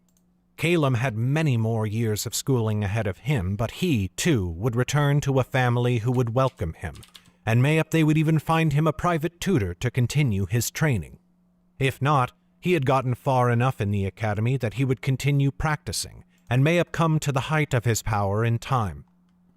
But Theron. Eben wanted to weep as he saw her there, trying so hard to sit straight in her chair, trying so hard not to let the pain shine through in her eyes. Theron would suffer more than any of them. She would be forced to go home to a patron she hated and who disdained her, and who would make her perform mind-numbing toil in court for the rest of her days. "No," said Eben softly. Dasco's eyes snapped to him. "You think to countermand me?" he said, voice nearing a shout. "You think that after—" Quickly Eben shook his head. "I did not mean that, instructor," he said, his words growing in strength. "I know your anger is justified, but I beg you, do not turn it into punishment against the rest of them. Your mind word was my idea, from the very first. Every day Calum argued against it. I had to drag him from Zane's house the first time we took control. Theron begged me, she begged me, instructor, to stop, to throw the amulet into the Great Bay. She did not suffer as you have suffered, but she suffered enough. And now the mystics have had days to play their knives across her skin. I put the plan into motion, and I ordered it to continue. Banish me. Punish me even farther than that if you want, but spare the others."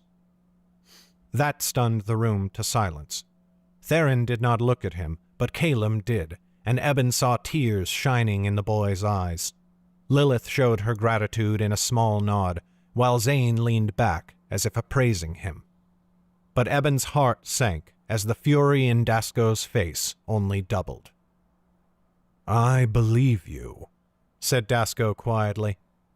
"I believe you, and I call myself a fool for not seeing it earlier. I came to you before because I thought you might be like your brother. He was a good man and sought to escape the darkness of your family name. But now I see that he was alone in that. You are a schemer, a trickster, and vile as any of your kin. If the headsman's axe hovered over your neck instead, I would jump upon it with both feet. But I will not spare your accomplices. Let them learn what it means to follow the will of an evil man."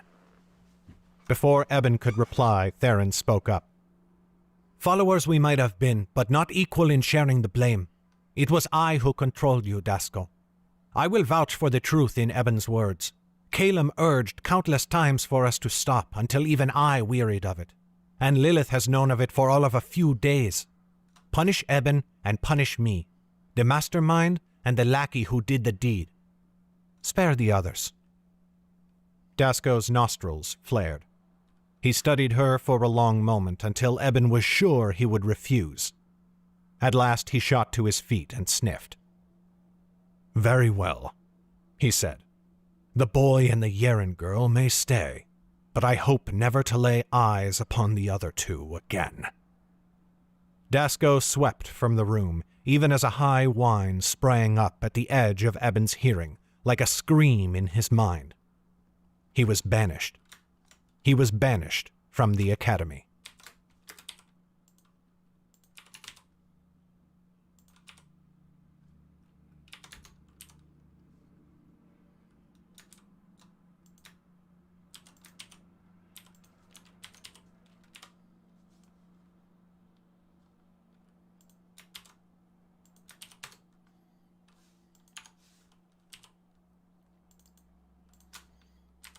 Quick restroom.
Chapter 42.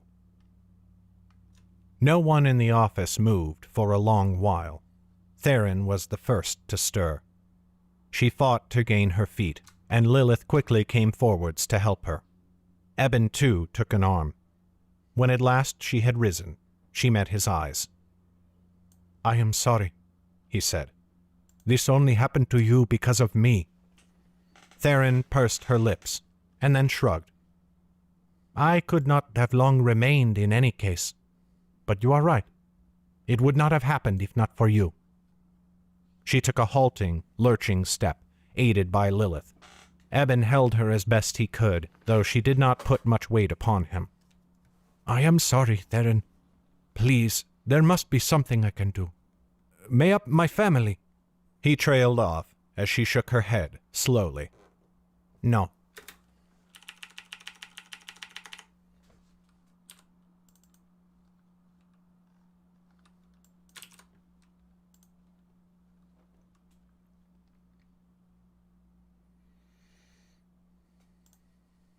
Slowly. "No. No, let your family be. This is not their doing.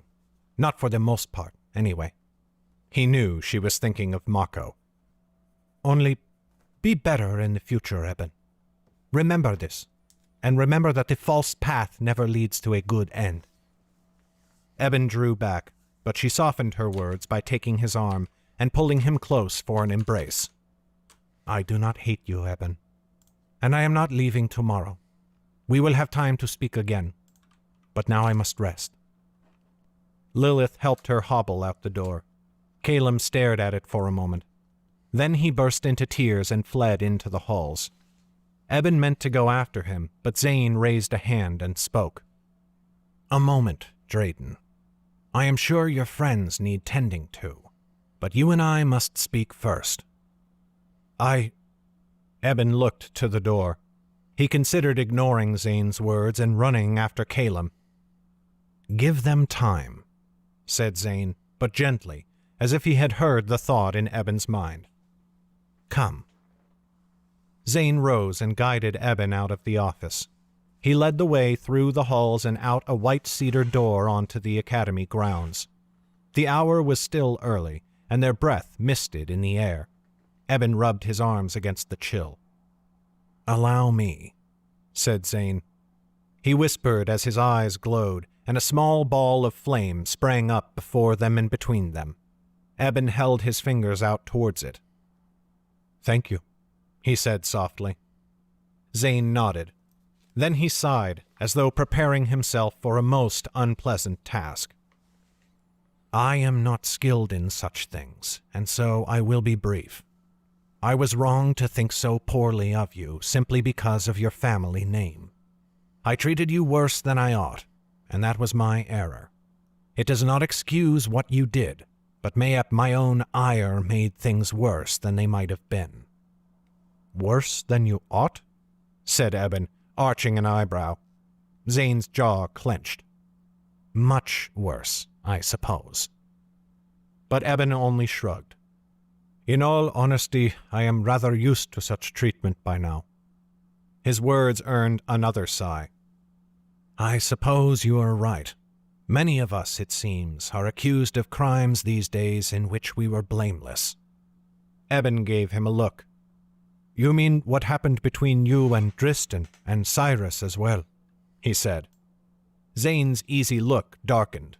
Not, Eben felt, out of anger at him, but rather at a memory. "I suppose everyone here knows something of that, do they not? I do not know if you had any love for Cyrus, but I killed him." Zane went very still. He stared at Eben for a long moment. "Say that again?" He stared at Eben for a long moment. For a long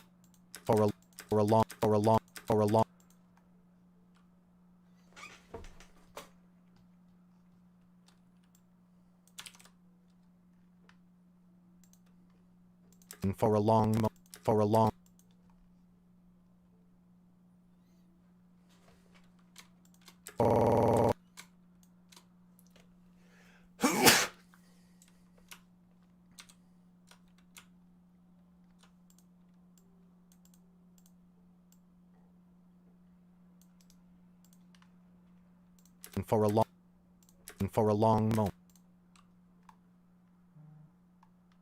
Long. For a long.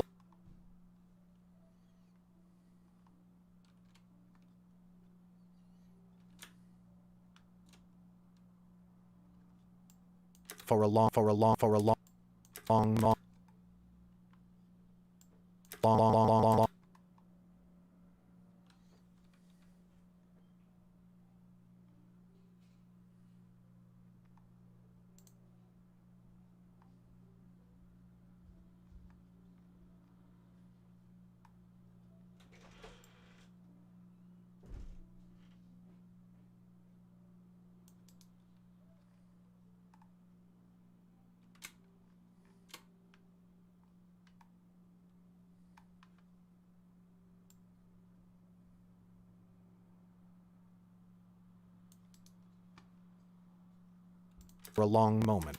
For a long moment. For a long.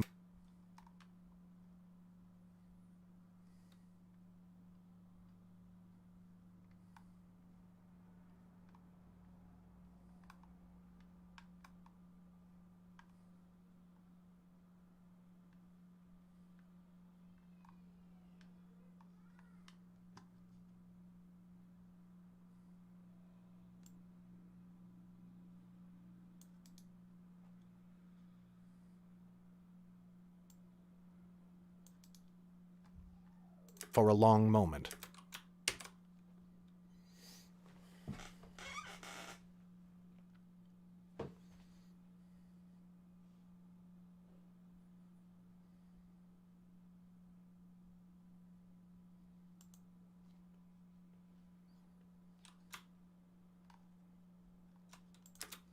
He stared at Eben for a long moment.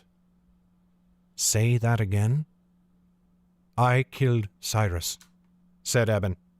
It was the day the seat was attacked. I saw him sneaking off through the streets. I followed him to the cliffs on the south of the island, and there he attacked me. I turned his feet to stone, and then I cast him into the water, where he drowned. Tears stung his eyes, and his breath came short in his chest. If that is true, why would you not tell the king's law? Said Zane. If you defended yourself. I do not fear the king's law, said Eben. But do you think my family would feel the same? The dean's lips twitched. You should not be telling me this. Why would you? Because I need you to understand, said Eben, his voice cracking. I could have stopped Isra when we fought her in your basement, and I could have stopped her last night before you arrived. Only every time she was at my mercy, and I could have taken her life, or allowed it to be taken by another. I saw Cyrus. I heard his screaming, the way I do in my dreams, over and over again. He broke off, for his voice would not last much longer, and he turned away so that Zane could not see the tears in his eyes. Now you have done it, you fool, he told himself. Now Zane will reveal you, and your life will be forfeit. Jagtress! Greetings! I missed you coming in. Sorry. Hi. Let it. It was my fault your son was taken, he whispered. I thank the sky that he survived, but he might not have. I'm doing all right. Almost done with an audiobook here. Because of me. He still faced away from Zane, but behind him he heard the dean sigh.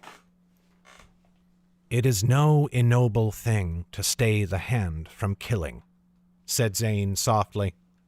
I have taken my share of lives, my share and more.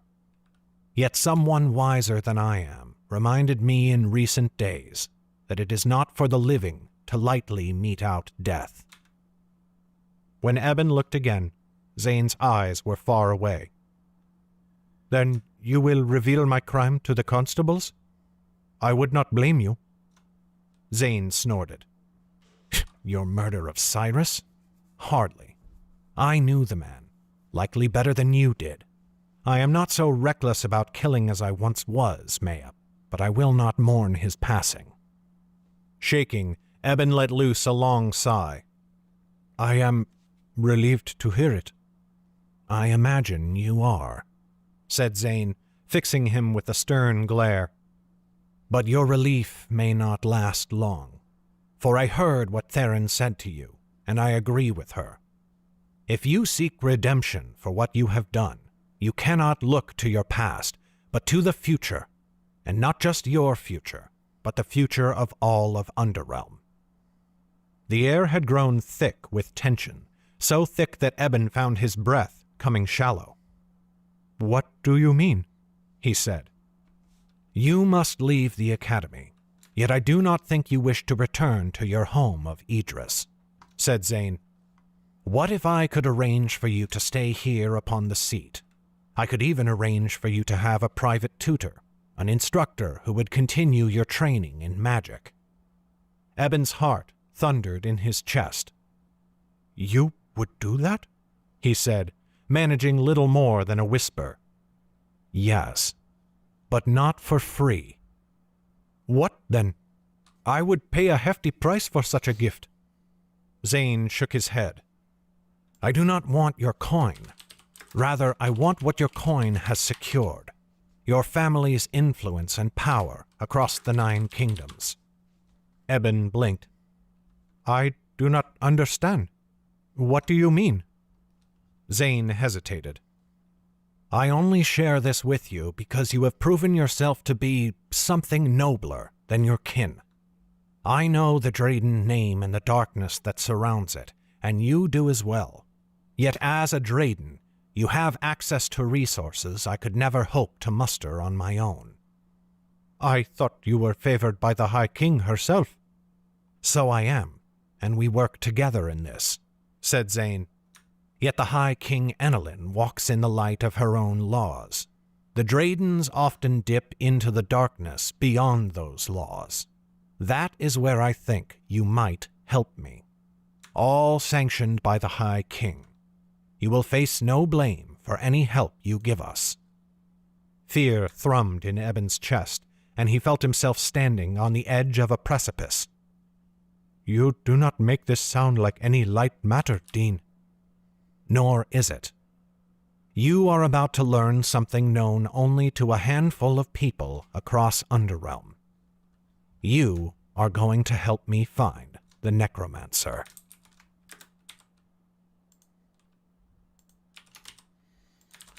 Dun dun dun.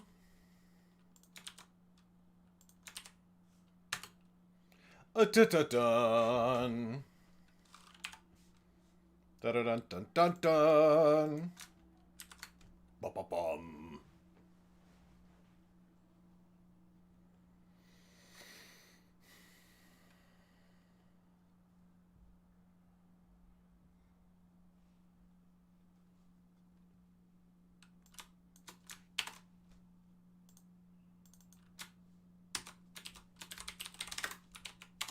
Chapter 42 done.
Acknowledgements.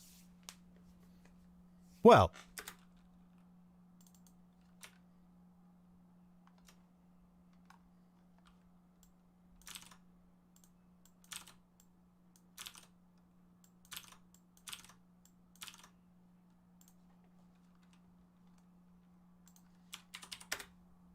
Acknowledgements.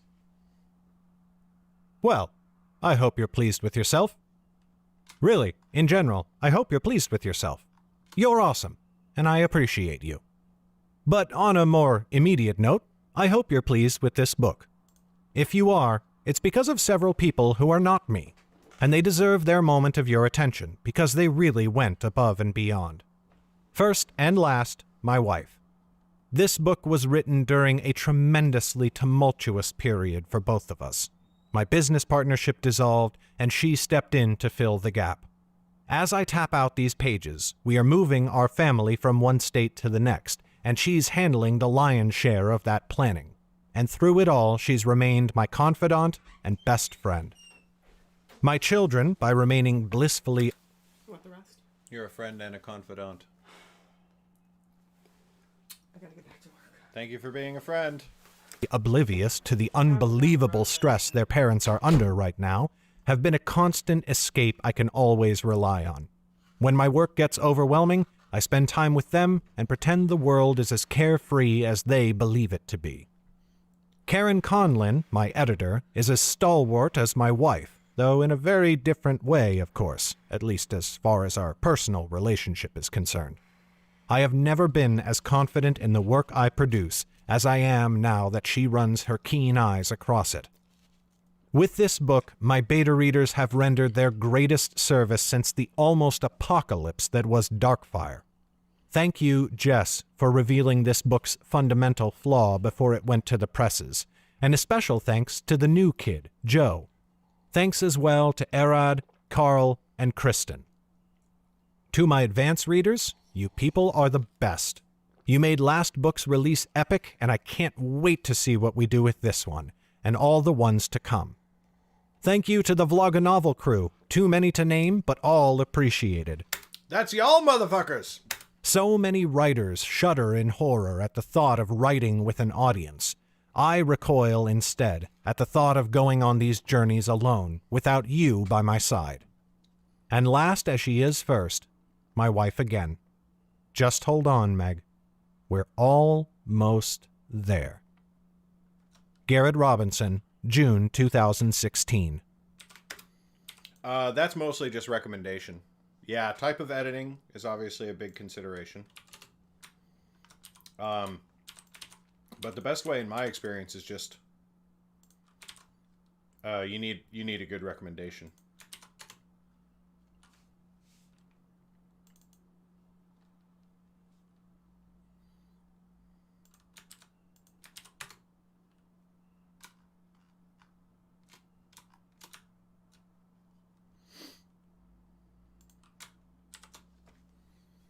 Hey, what's up, Lucas?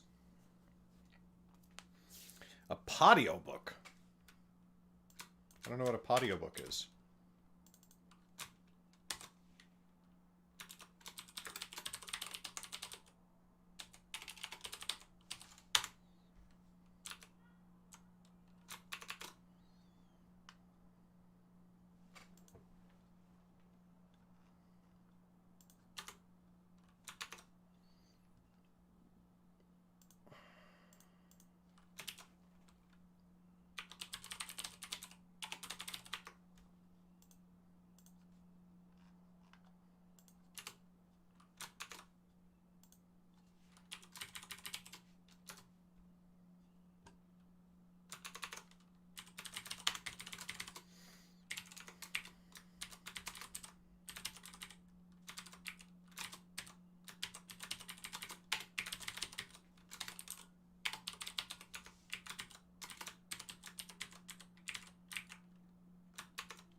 Oh, that's cool. I do that, Lucas. I do it on my own. I don't do it through Scribble or whatever. Just go search out the Nightblade Epic podcast.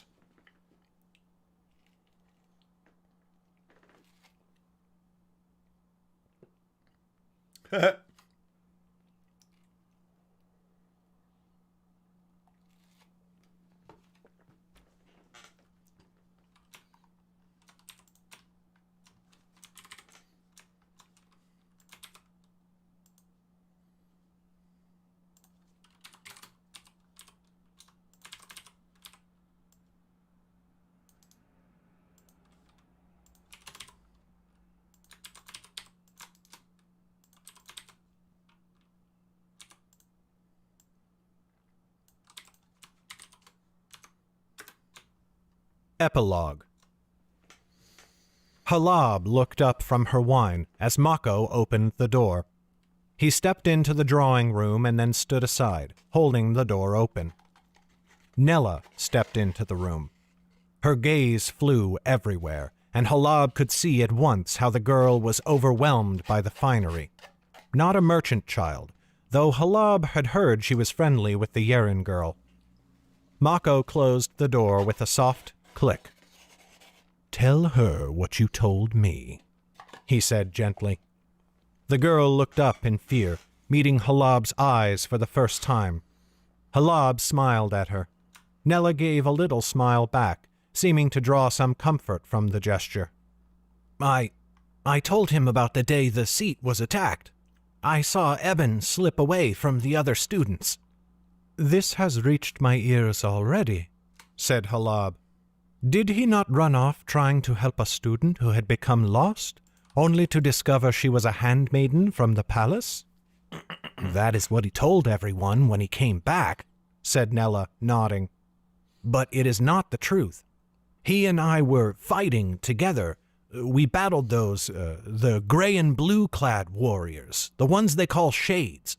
So when he ran off, I ran after him a pace or two before I turned back, and I saw where he really went." Halab took a sip of wine. Then she shook her head. "Sky above, forgive me, girl. My manners have fled me. Would you like a cup of wine?" Nella swallowed hard. "I might. I can finish the story first, if it pleases my lady." "Oh, I am no woman of nobility," said Halab, smiling graciously. "And there is no hurry. Mako, pour her a cup. You may take the chair beside me, girl." The girl nodded and came forwards to sit in the chair. Mako had a cup in her hand in the space of a heartbeat, and she sipped at it. Her eyes widened, and she took another, deeper sip. "That is the best wine I have ever tasted," she said. Halab's smile grew. "We keep fine vintages on hand. Now, please, continue." "Well, and now understand, I only glimpsed them for a moment. I saw Cyrus of the family, well, your kin. He was the dean before the new one, that man Zane with the dark eyes." The room went quiet.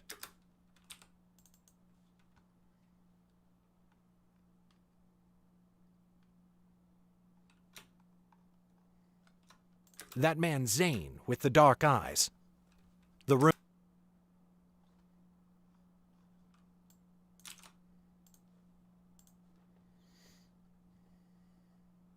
Dark eyes. The room went quiet. Halab looked from Nella's face over to Mako. The bodyguard's expression betrayed nothing. Nella felt the tension in the room clearly, for her next sip of wine was timid.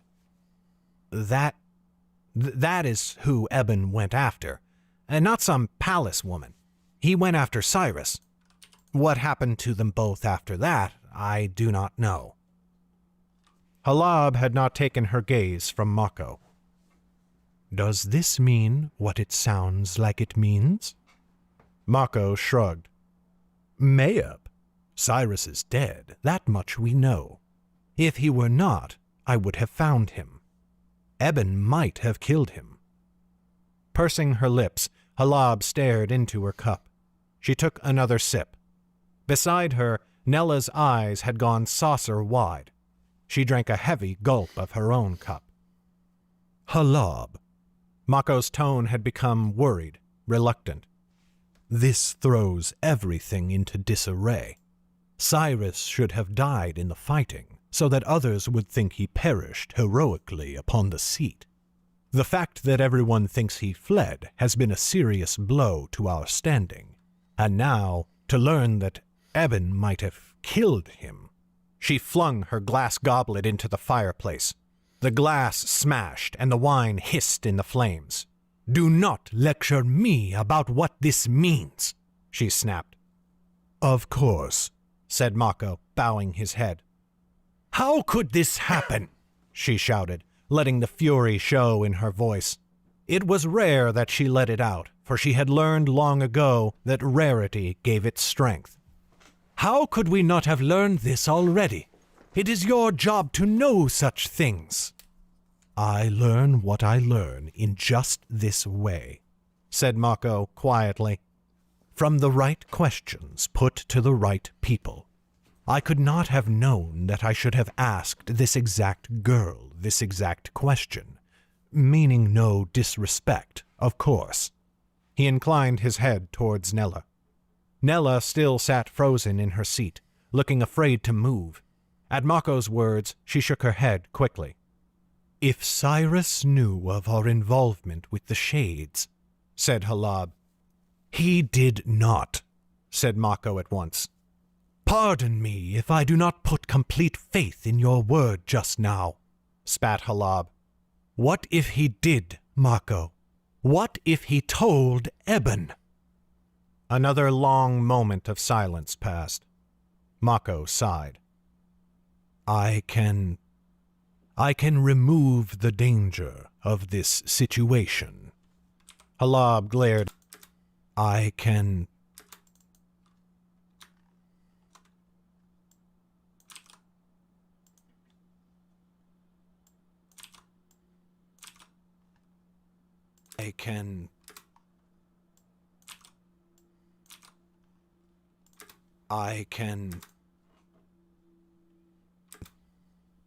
remove the danger of this situation. Halab glared at him sharply. "We have already had to kill one of Shay's sons. We will not kill the other. We will not. Do you understand me? Eben may yet be molded, and I love him, Mako. He is not Matami. Am I completely understood?" Mako bowed again. "Of course, Halab." Now Nella's face was covered in sweat, though she still feared to move. It was as though she thought that, if she only remained still, they would forget she was there. But as the silence now stretched for longer than ever before, she at last mustered a small, squeaking voice. "Should I remove myself?" Halab sighed and put her hand over the girl's. "Child, no one must know about what we have spoken of here. You understand that." Nella's eyes filled with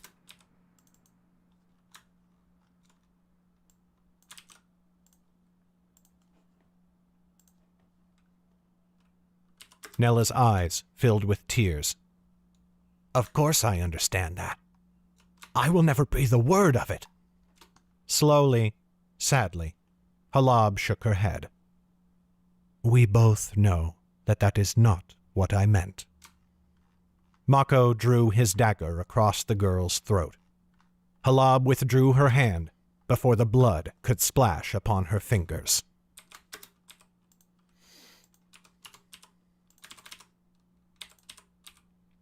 Oof. Vicious. Vicious.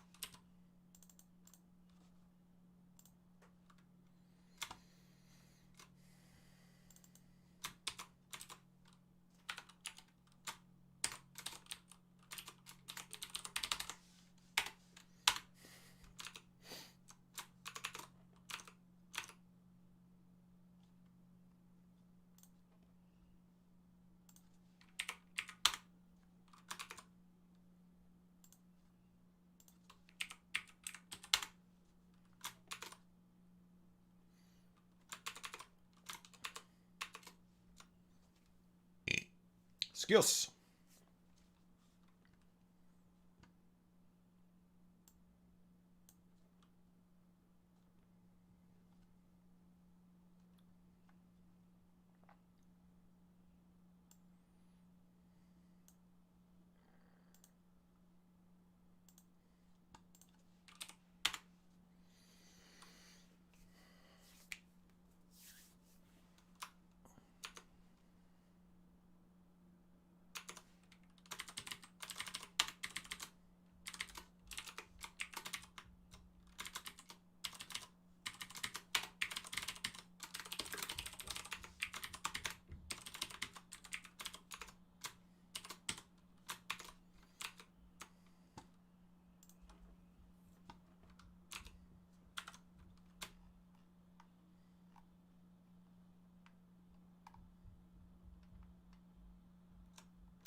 Opposite.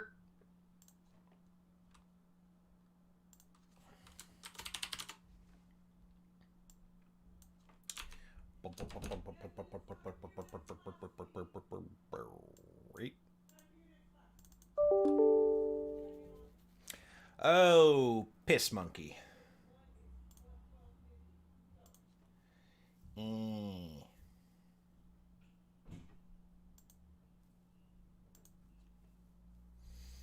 Where are my poo references?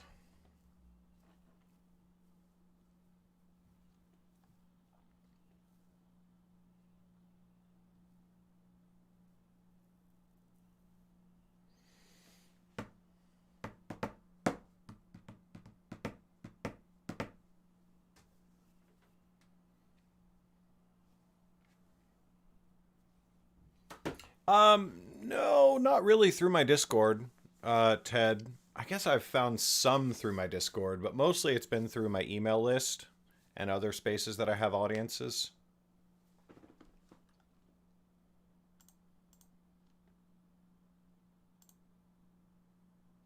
Blurp.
Ugh.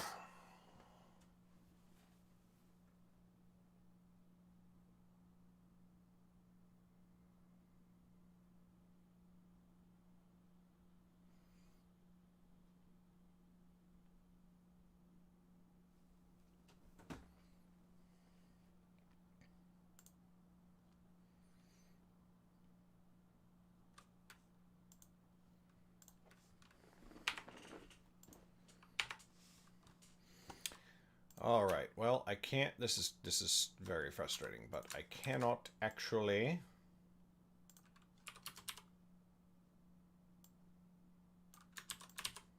finish this audiobook until I have downloaded the sound files for the last audiobook so that I have the proper syncing on the end credits music. So that's fun.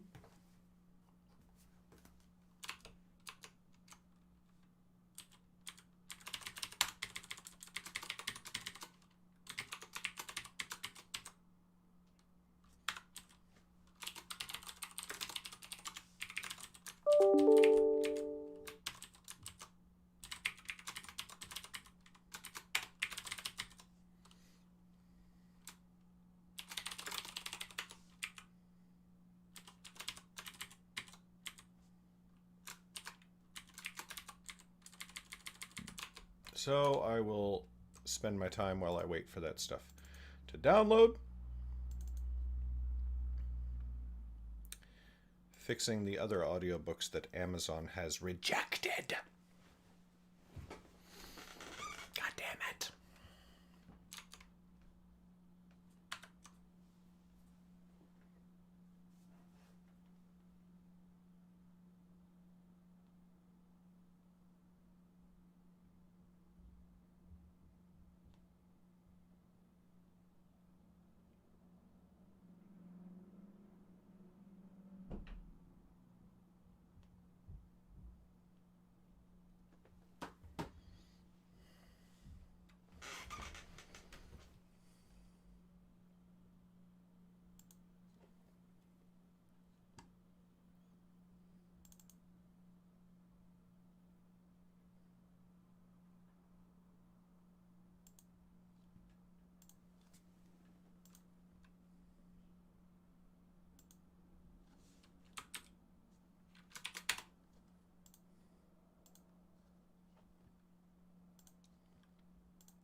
Cool. Love that. Love that for me.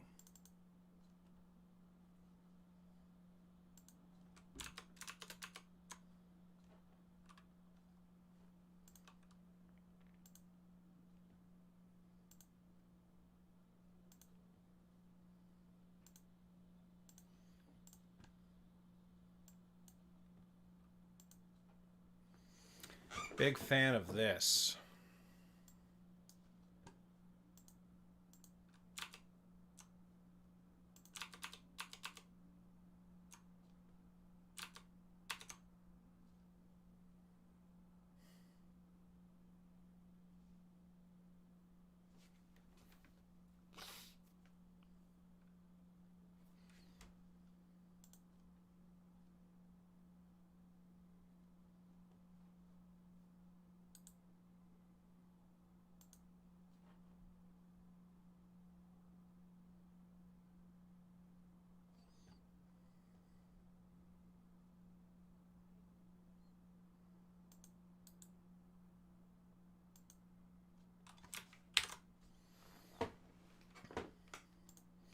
Sure would love Adobe Audition not to crash. That'd be great.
Oh, shite.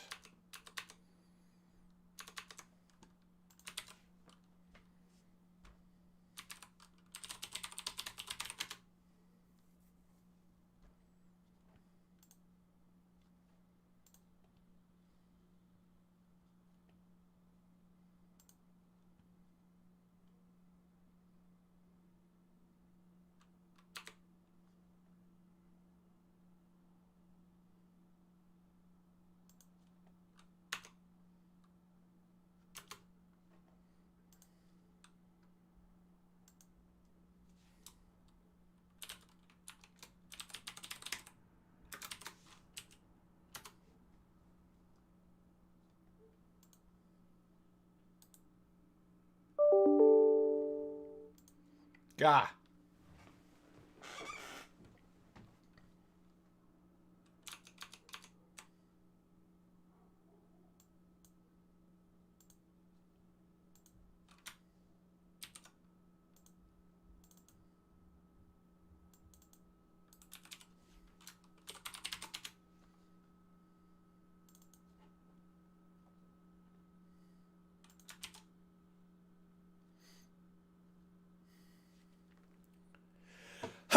You haven't heard of her.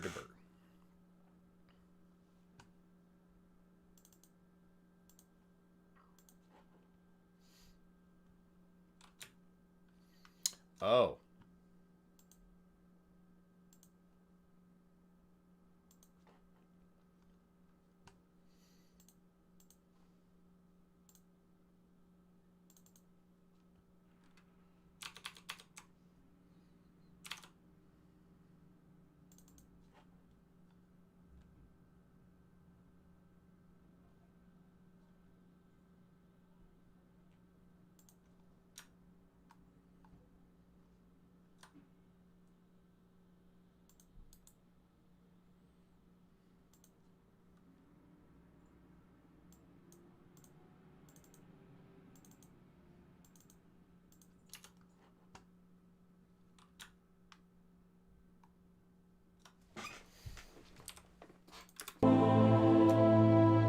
Written and narrated. Okay, so I have the pickups. That's actually more annoying than anything else, though.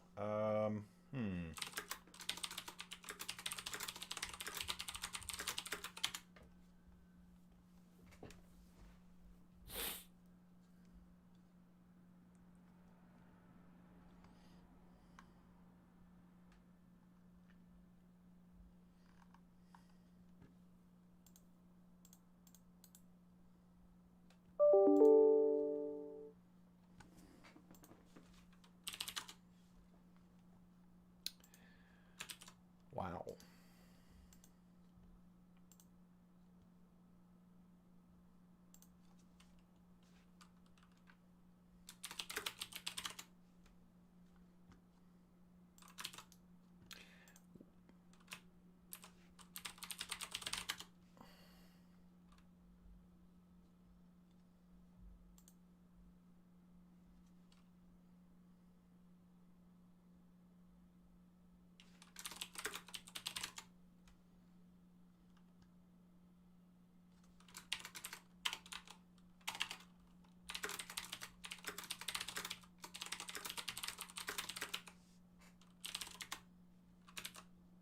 Okay.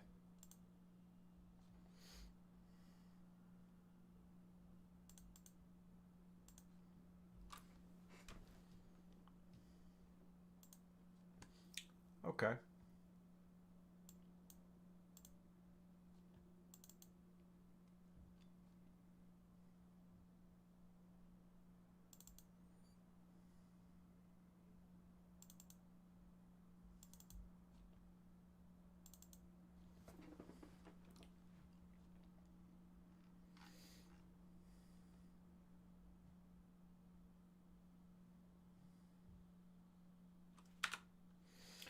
You know what we're going to do here?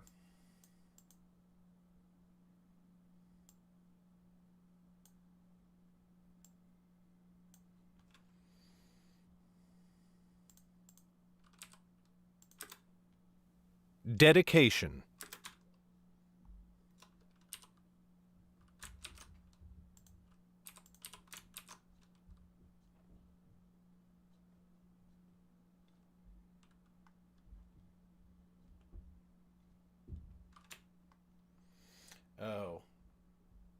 That's fine.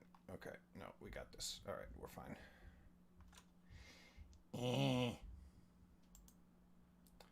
I fucking hate this.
Legacy Books presents Stoneheart.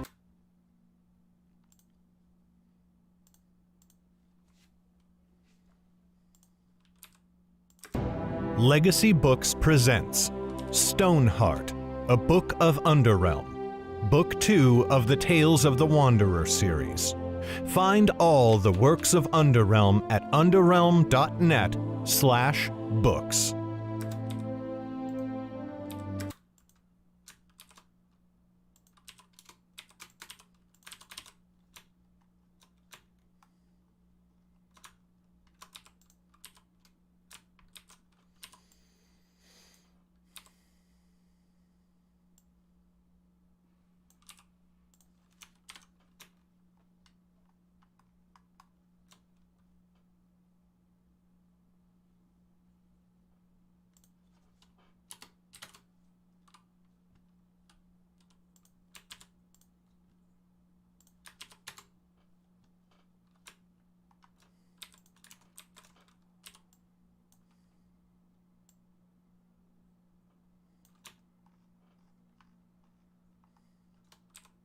Books.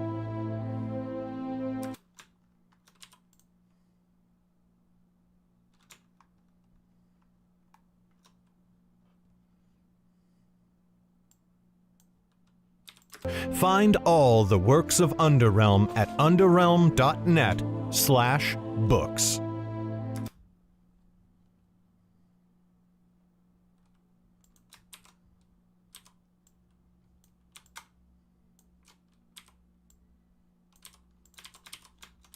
underrealm.net/books. Written and narrated by Garrett Robinson.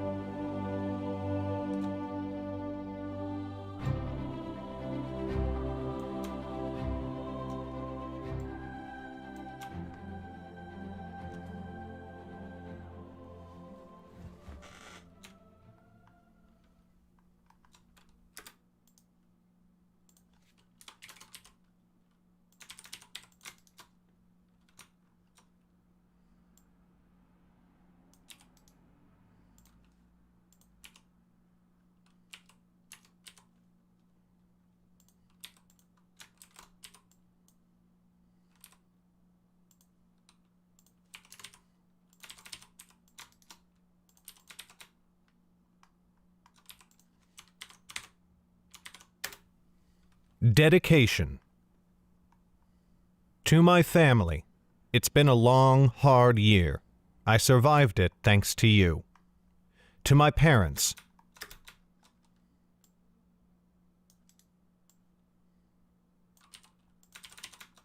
thanks to you. To my parents, I hope we get to talk about this one day. And to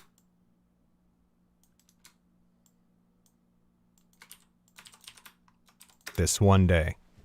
And to everyone who's wandered with me, you're the ones I've chosen to go on this journey with. Thank you for choosing to come along.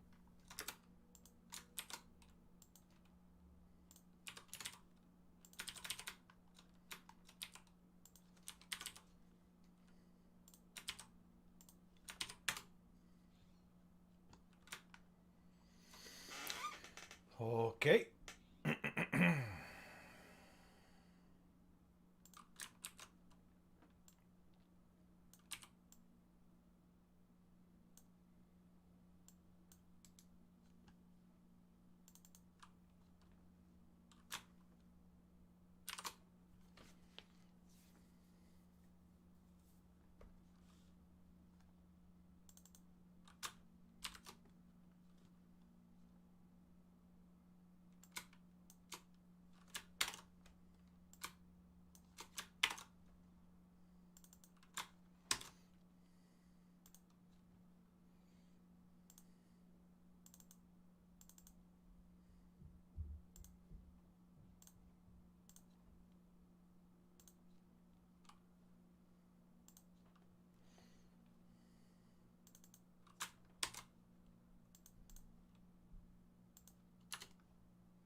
You were caught up in the moment.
This is the end of Stoneheart.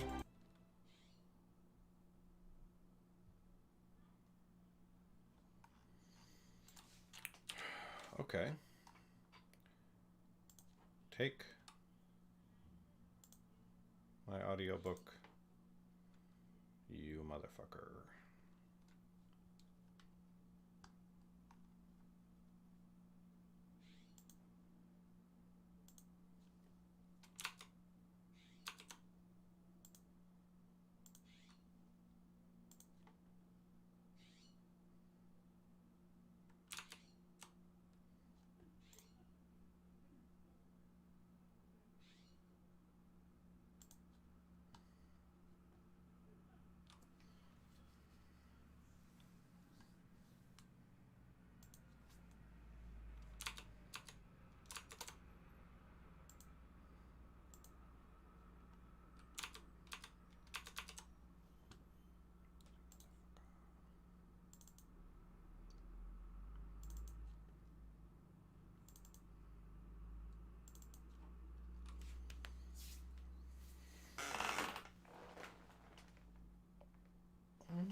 Narrated by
Dedication.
Legacy Books presents A Cloak of Red, A Book of Underrealm, Book 1 of the 10th Kingdom.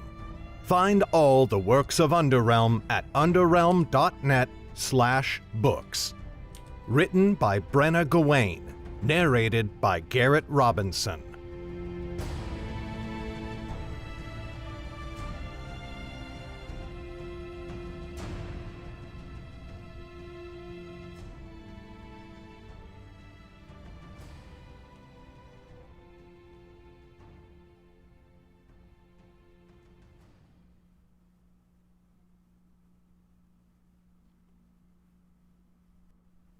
Dedication. To my cousin Dean, who gave me my first ever fantasy book to read. To all the cats who sat on me while I honed my craft. To the family and friends that are the reason I'm here today.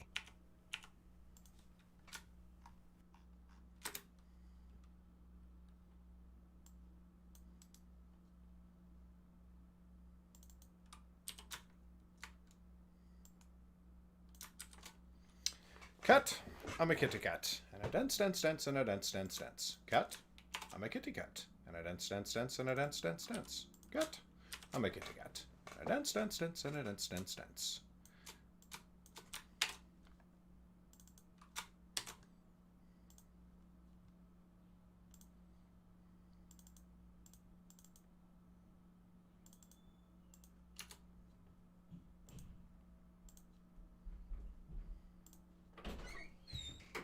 Free for 10 minutes, so I get to say hi to you. Yay. Mwah. Mwah.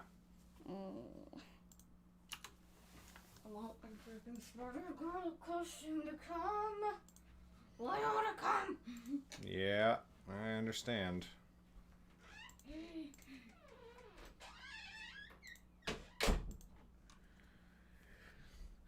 And a meow, meow, meow, and a meow, meow, meow.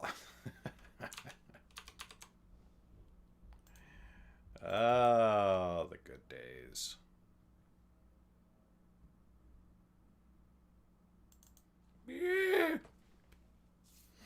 And off she goes. Fleeing! Cleaning the room.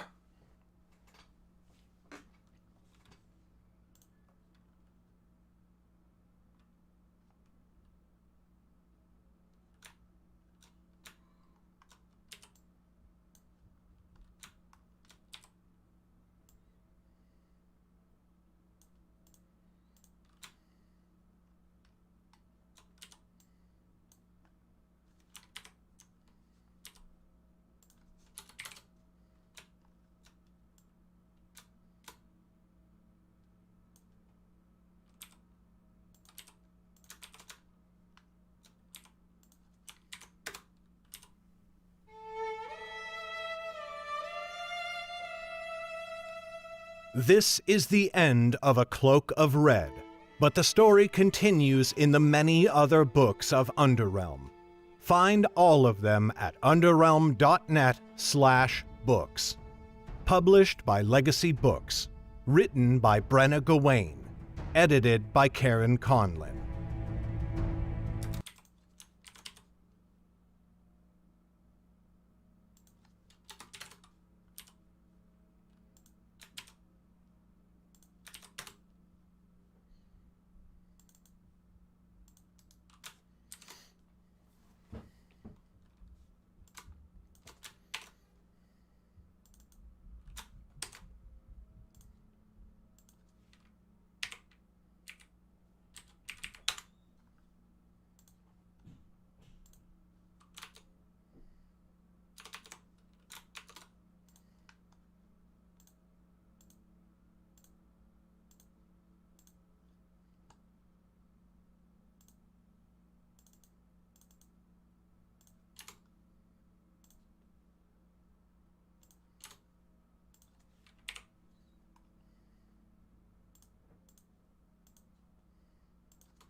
Can I wear this? Sure.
least you're there.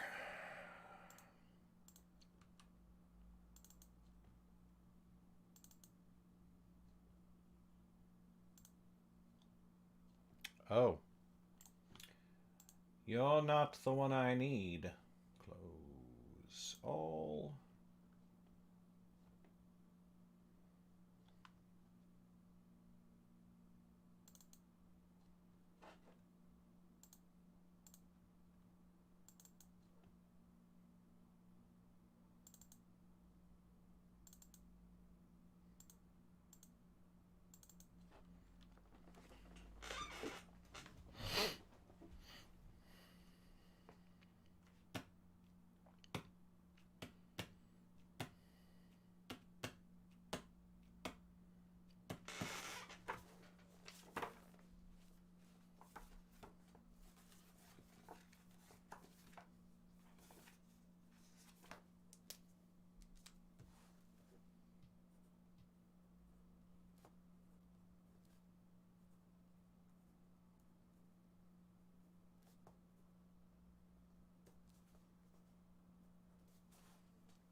This is the end of the Firemage's vengeance. But the story of Underrealm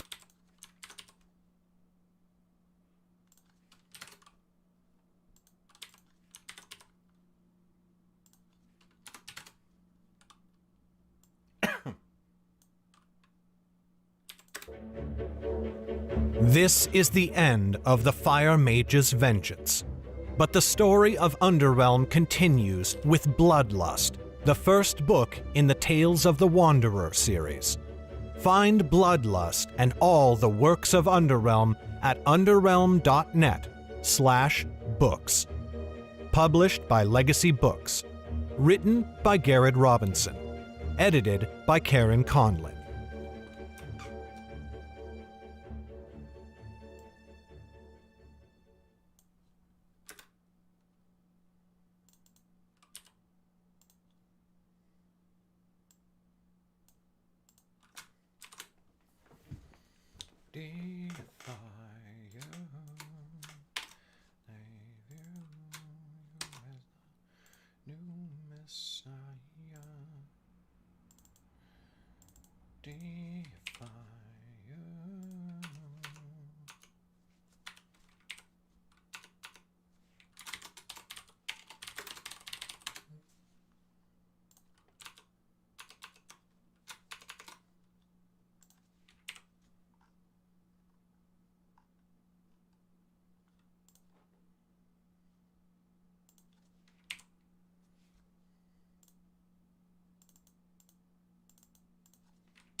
Now I have to pick a retail audio sample, 5 minutes or less.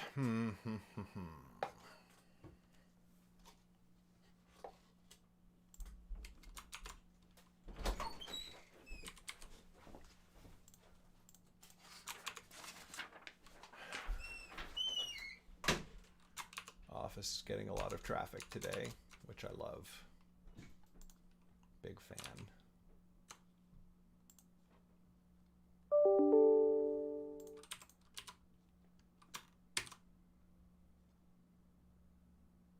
Oh, I know.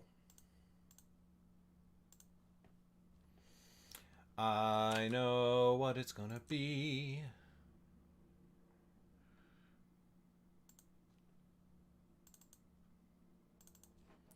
Between you and me, 'cause I don't care. How's it gonna be when there's no one left to talk to? Between you and me, 'cause I don't care. How's it gonna be?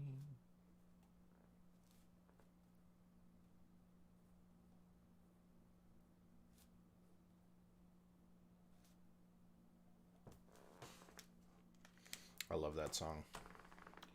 Lerv. To pool around his body. Wrong book.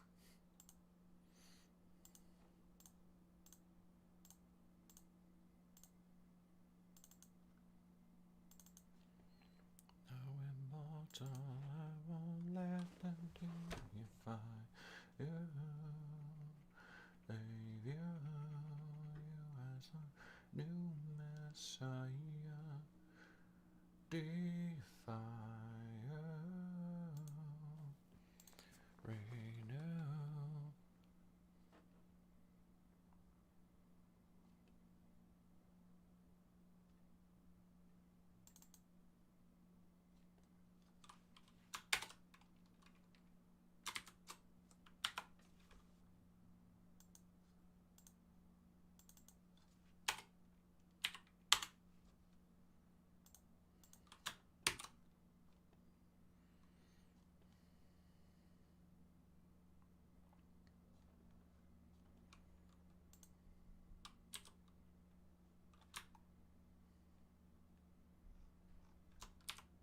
But when Eben and his friends looked to each other, none of them uttered a word.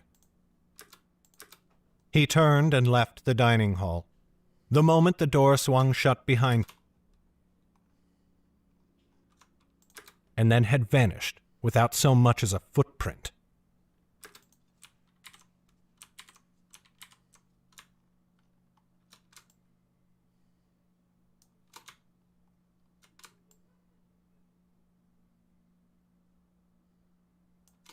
Then from nowhere, a blast of power rocked the kitchens, and Ezra...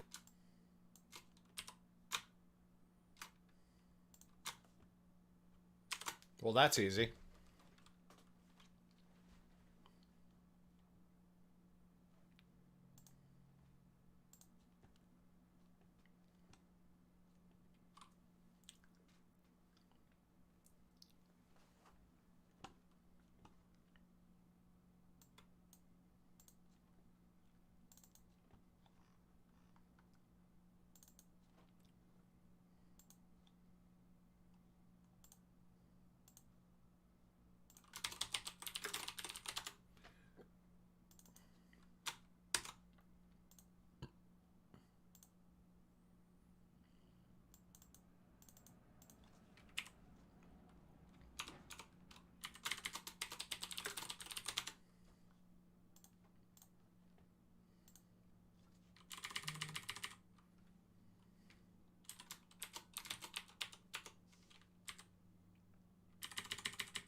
Ermagerd.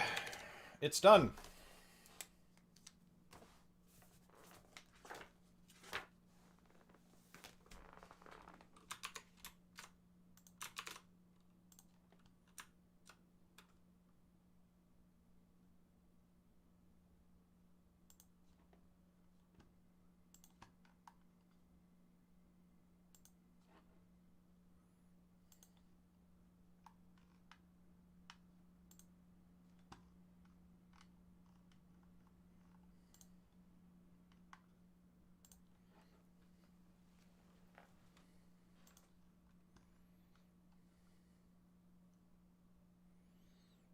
Not audible. Yeah, okay.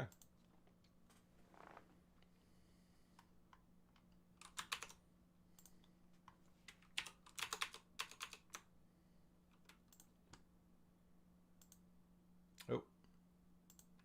And oh.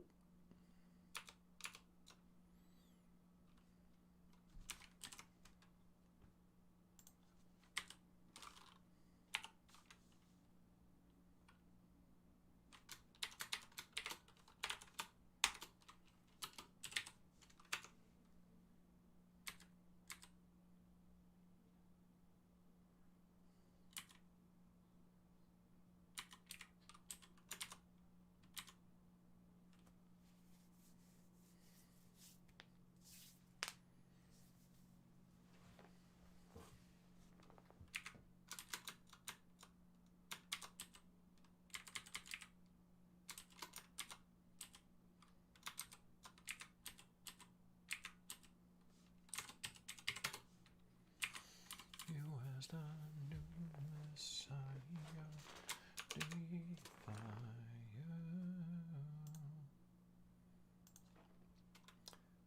Bum. Bum. Ah! Audiobook published. Ah!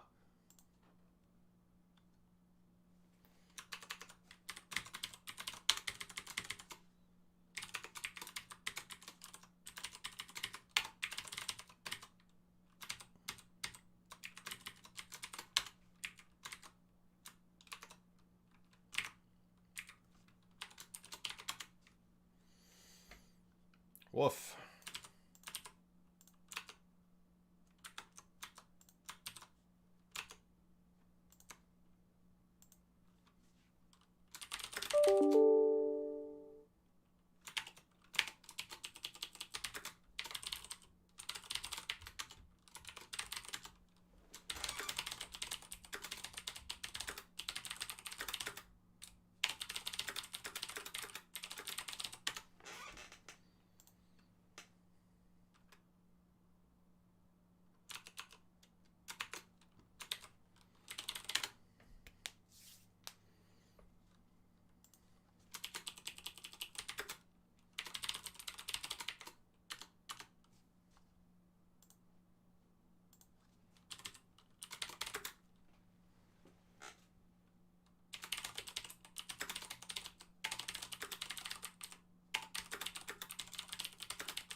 Oh, okay.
Why? I don't know why I went to my starting screen somehow. It should not have been there, but I went to my starting screen and was muted for I don't know how long. Sorry. Ugh. Technical issues.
Thank you, Ted.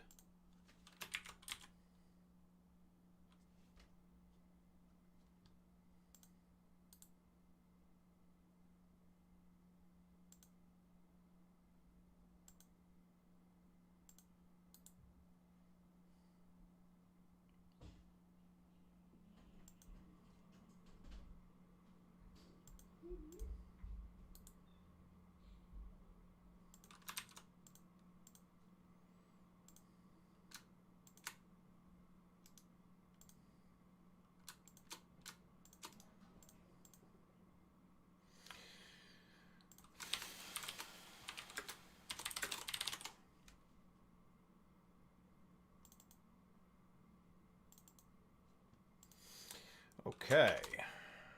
Time to do some copy edits in a minute here, but first I need to take a short break and use the restroom. So I'm going to do that.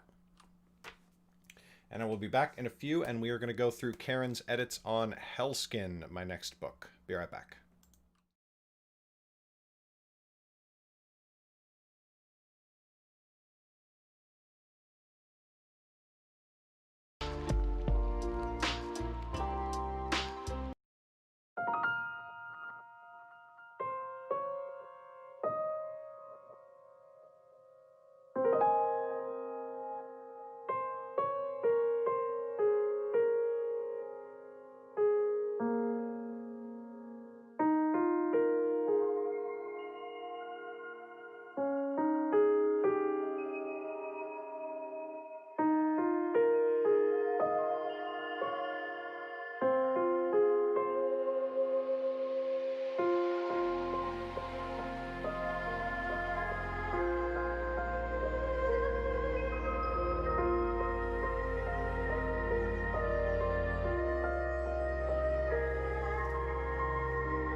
I think I've only got 3 more cups. Hold on.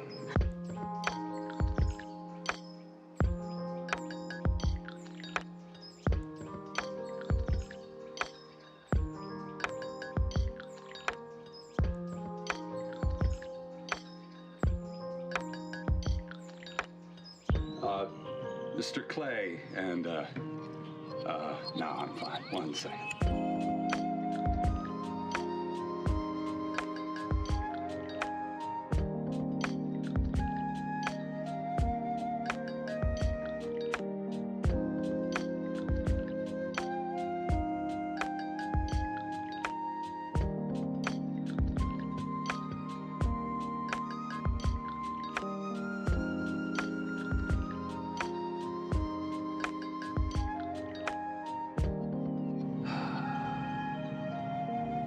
That sounds great.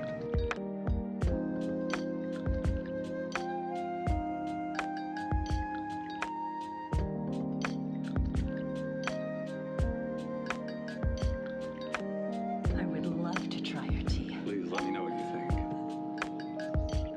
It is delicious. Only grows here. We've been tending this garden for generations. You're drinking dead people tea? Aren't we all?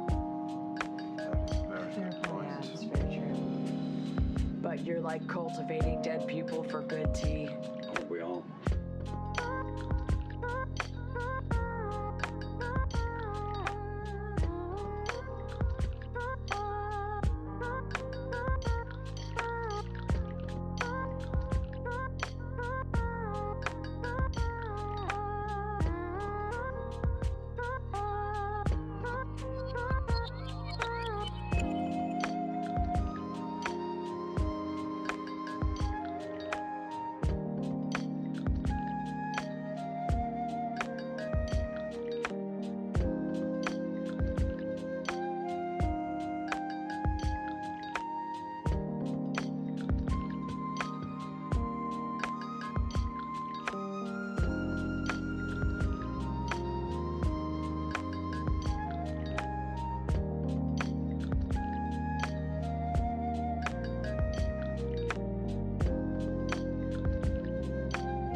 Please let me know, what can I do for you? Usually when people come here, it is because of some great tragedy. How may I alleviate your pain? Oh, well, Herr Clay, we come to you with a great tragedy. We recently lost one of our friends. And People who come here usually have. we aren't here to bury him. He's already in the ground. But we've come to avenge him, and we were hoping to find some help.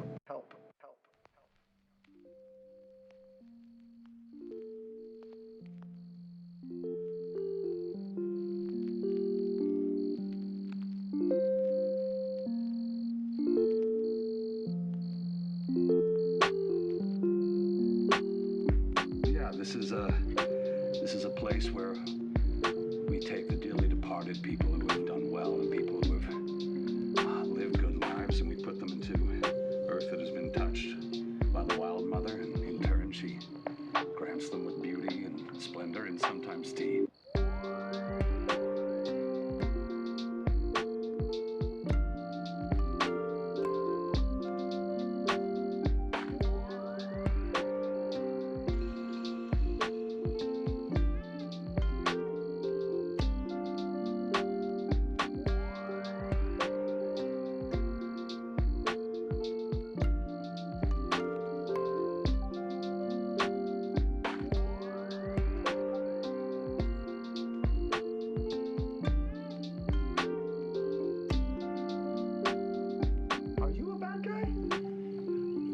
Honestly, I don't think I've really had enough experience to have an opinion on that.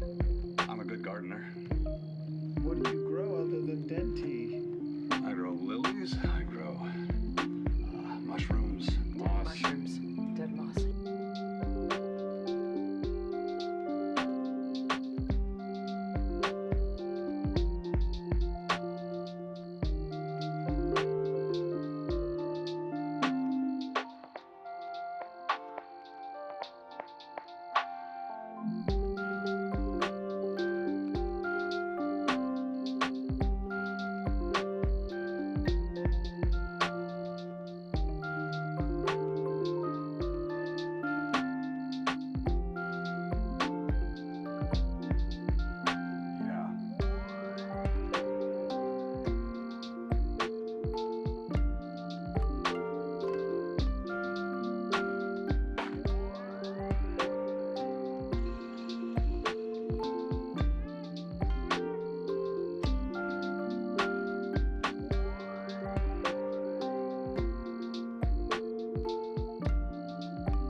I've been on my own for a while. It makes you get a little rambly.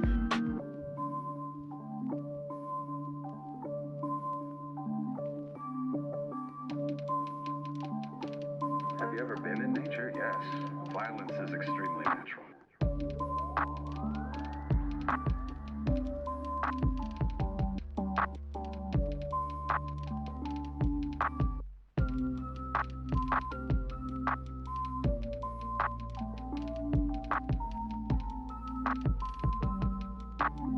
Somewhere there's a plant that needs some compost, and I'm happy to make some more.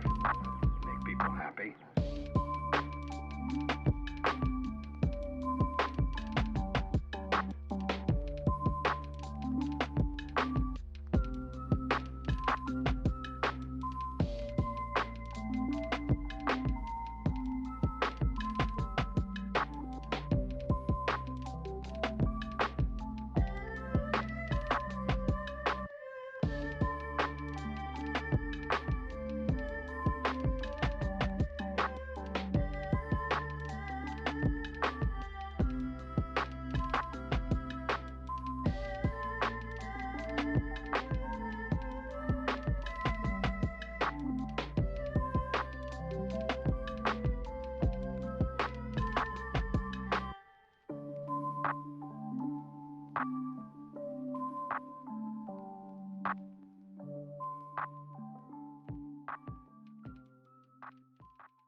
I'm ready to leave. It's gonna be a little much, but I think I can do it. I'm ready.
Everything's telling me that I should stick around and see where you're headed.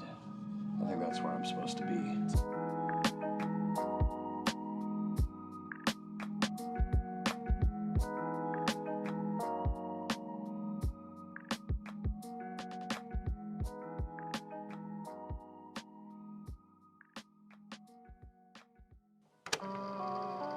This is pretty good from a certain perspective. I mean, you think about it, bad things happen to people every day, and then you have a bunch of people who care about you so much that they come and save you, fix it, defeat a great evil. I mean, nothing this good ever happens. This is great.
That's not how this works.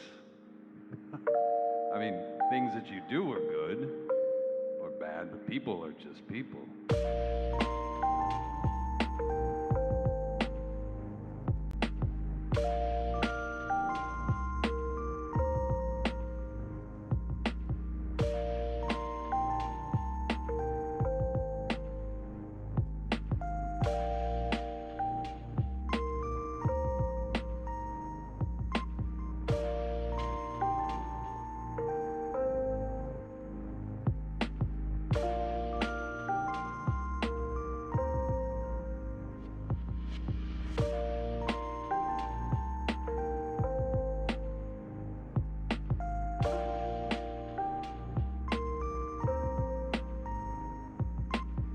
People come and they talk. A lot. When they're green. Hey, we back.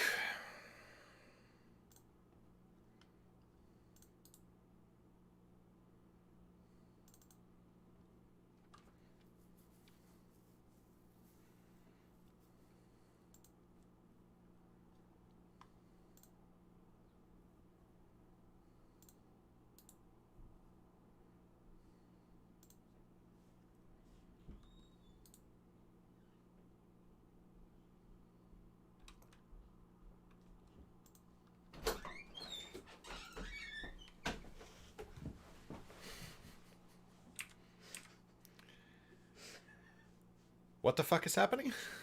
I'm just messing with your stream. Hey, cutie. I love you. I love you. Can you control yourself? Stop it. Family friendly. I was just picking up something you dropped down there. Nothing about you is family friendly. I love you. Give me a kiss. It's Vale. Hail. Vale. Hail. Hail. Vale. Apparently, Technically, apparently. one of the early users of the phone wanted everybody to answer it ahoy ahoy. I'm so glad nobody listened to him. Or them. So I'm going to start answering my personal calls, not work calls, with Ahoy, ahoy. ahoy ahoy. Don't get into that habit. You'll start answering work calls that way. Ahoy, ahoy, this is Megan with TTR. Ahoy ahoy. Your wife is creepy. I have a lot of work to do, so I'm going to go. But I'm just visiting and being silly. I love how whenever you say stuff like that, you make it sound like I'm holding you here. Stop making me come over here and bother you and distract you. It's distracting. I was about to make an extremely inappropriate joke. What? Don't worry about it. We should model. What are you talking about? Okay, pose. Get out of here. Okay. I just needed to walk away. Do you want to take a break real fast? I just did. Oh. Ow. Oh, yeah? Yes. Make it hurt more. Jesus Christ. Get out of my office. Kicked out by my own husband.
All right, let's get hack-a-lackin'.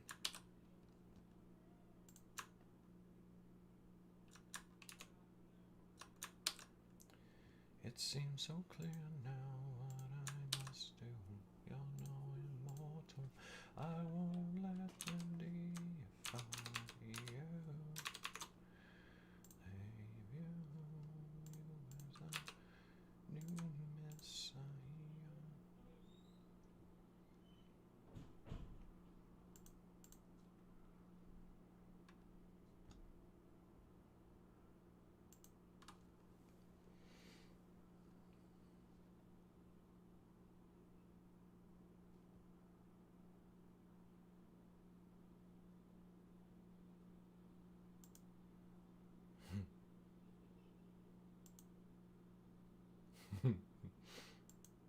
I love Karen so much.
Long-waited banners by the gateboard, Dortian longsword surrounded by a circle of stars, all yellow on a red field.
What time are you going to the airport? Shit balls! I forgot. Sorry, Don. I don't think you're supposed to be there until 4:10. Correct. I just wasn't thinking with the airport at all. Okay. But now you are. Now I am. And thinking is half the battle. Is it?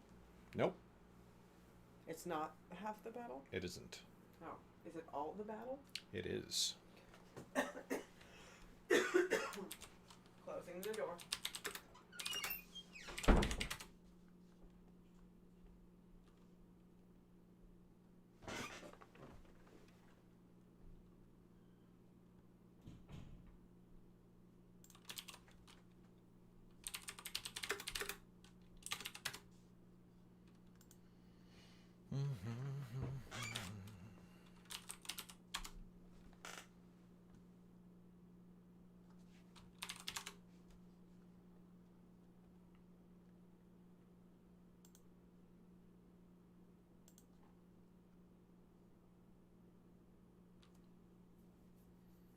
So I have to leave at 3. Yep. Okay, I have to leave at 3. Okay, that's not so bad.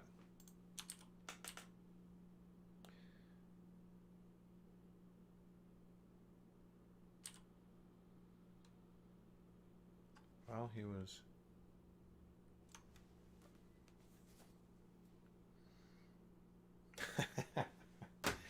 I'll keep the rat goddess sister's blessed bow in mind, Vale. Thank you for that.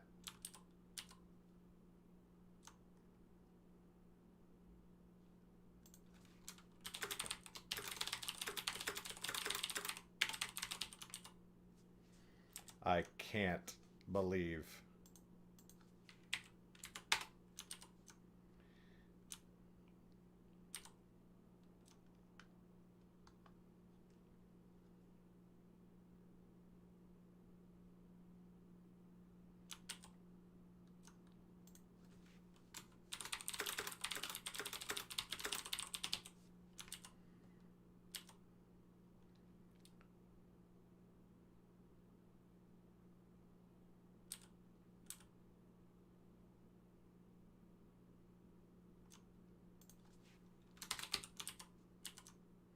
Karen is such a good editor.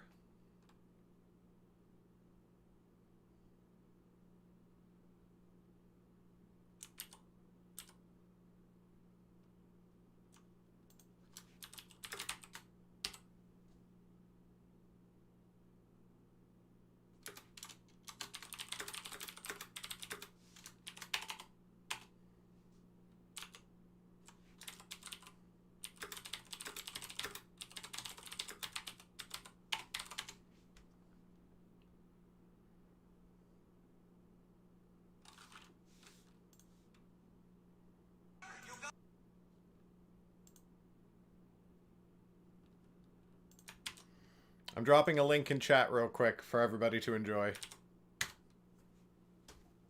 And I'm going to enjoy it as well.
Oh.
Ah.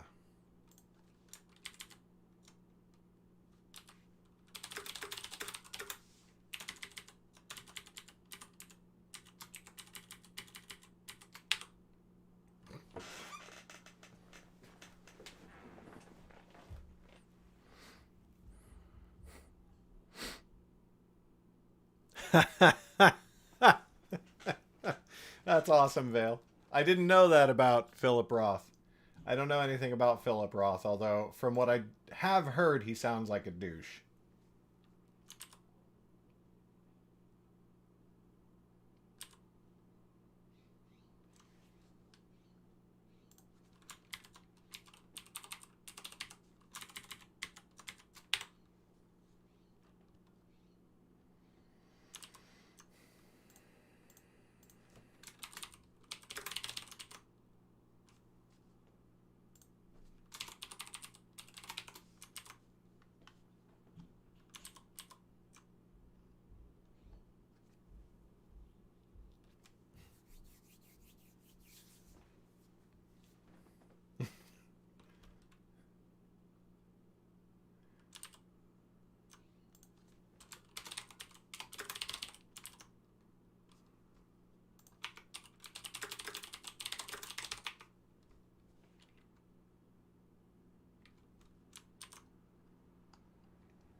Why is Microsoft Word not responding? Don't fucking do this to me. Just respond again, please.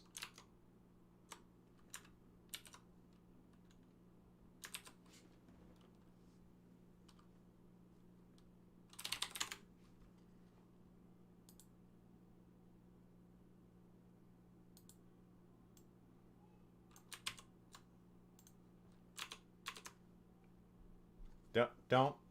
Just start working again. Just start working again.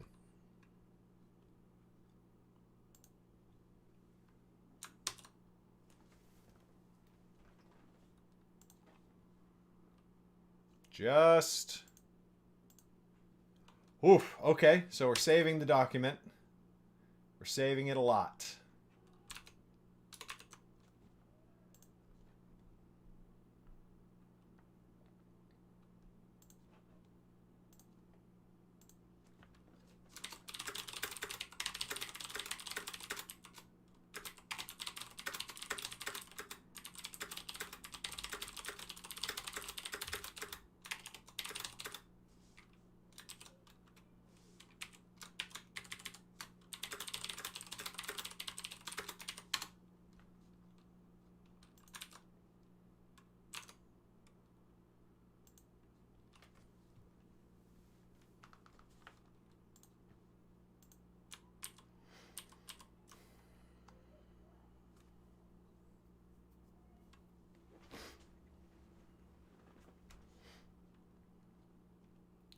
It seems to have gone rather quickly.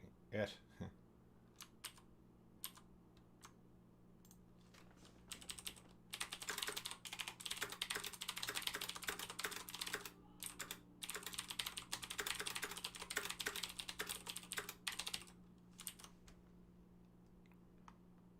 wonder if he was as curious as me as I was about him.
Amongst.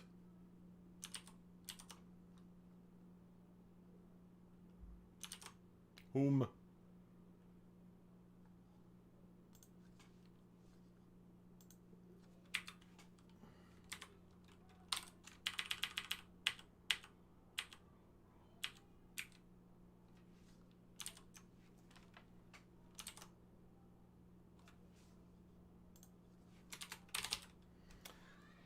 Whomst of the fuck?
Oh no.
Yeah.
Oh, I really have to go.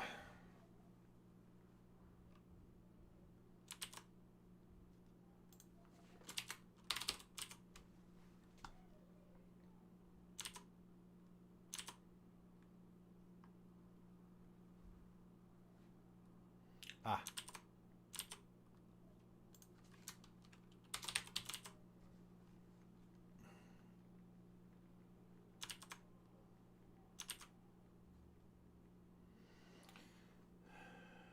After being too long idle. Where's the interest?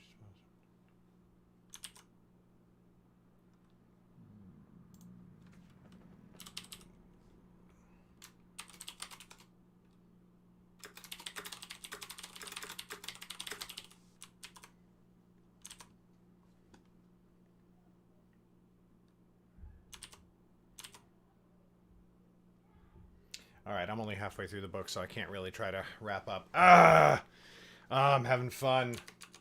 Karen's copy edits are honestly, like, just the fucking best, man.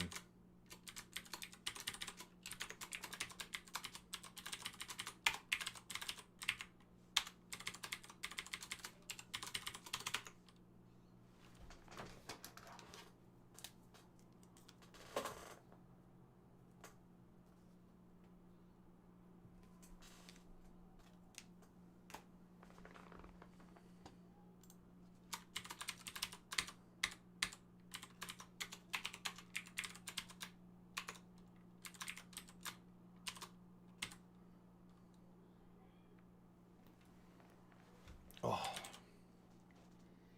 If you ain't got no money, take your Ooh, 1, 2, 2, 7, 5.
Okay, so we got like 2 hours left on this copy edit if things keep going apace.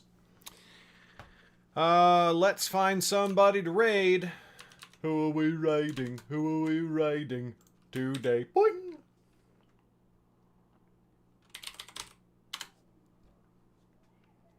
Bum, bum, bum, bum, bum. Oh, Critical Bard is streaming WoW. A little bit of WoW. A little bit of World in that Warcraft. If you know what I mean. Ha! Stop doing sounds. Computer.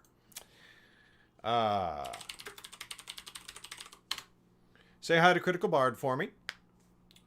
Wish him well. And I may stream this evening. I'm definitely going to finish the copy edits this evening. We'll see. I'm probably going to do some work before the kids go to bed. So I might not stream that. And then I might stream after the kids do go to bed. I don't know. We'll see. But I'm going to go in any case. Peace out. Thank you for being here. I love you. And I'll see you tomorrow. If not tonight. Bye.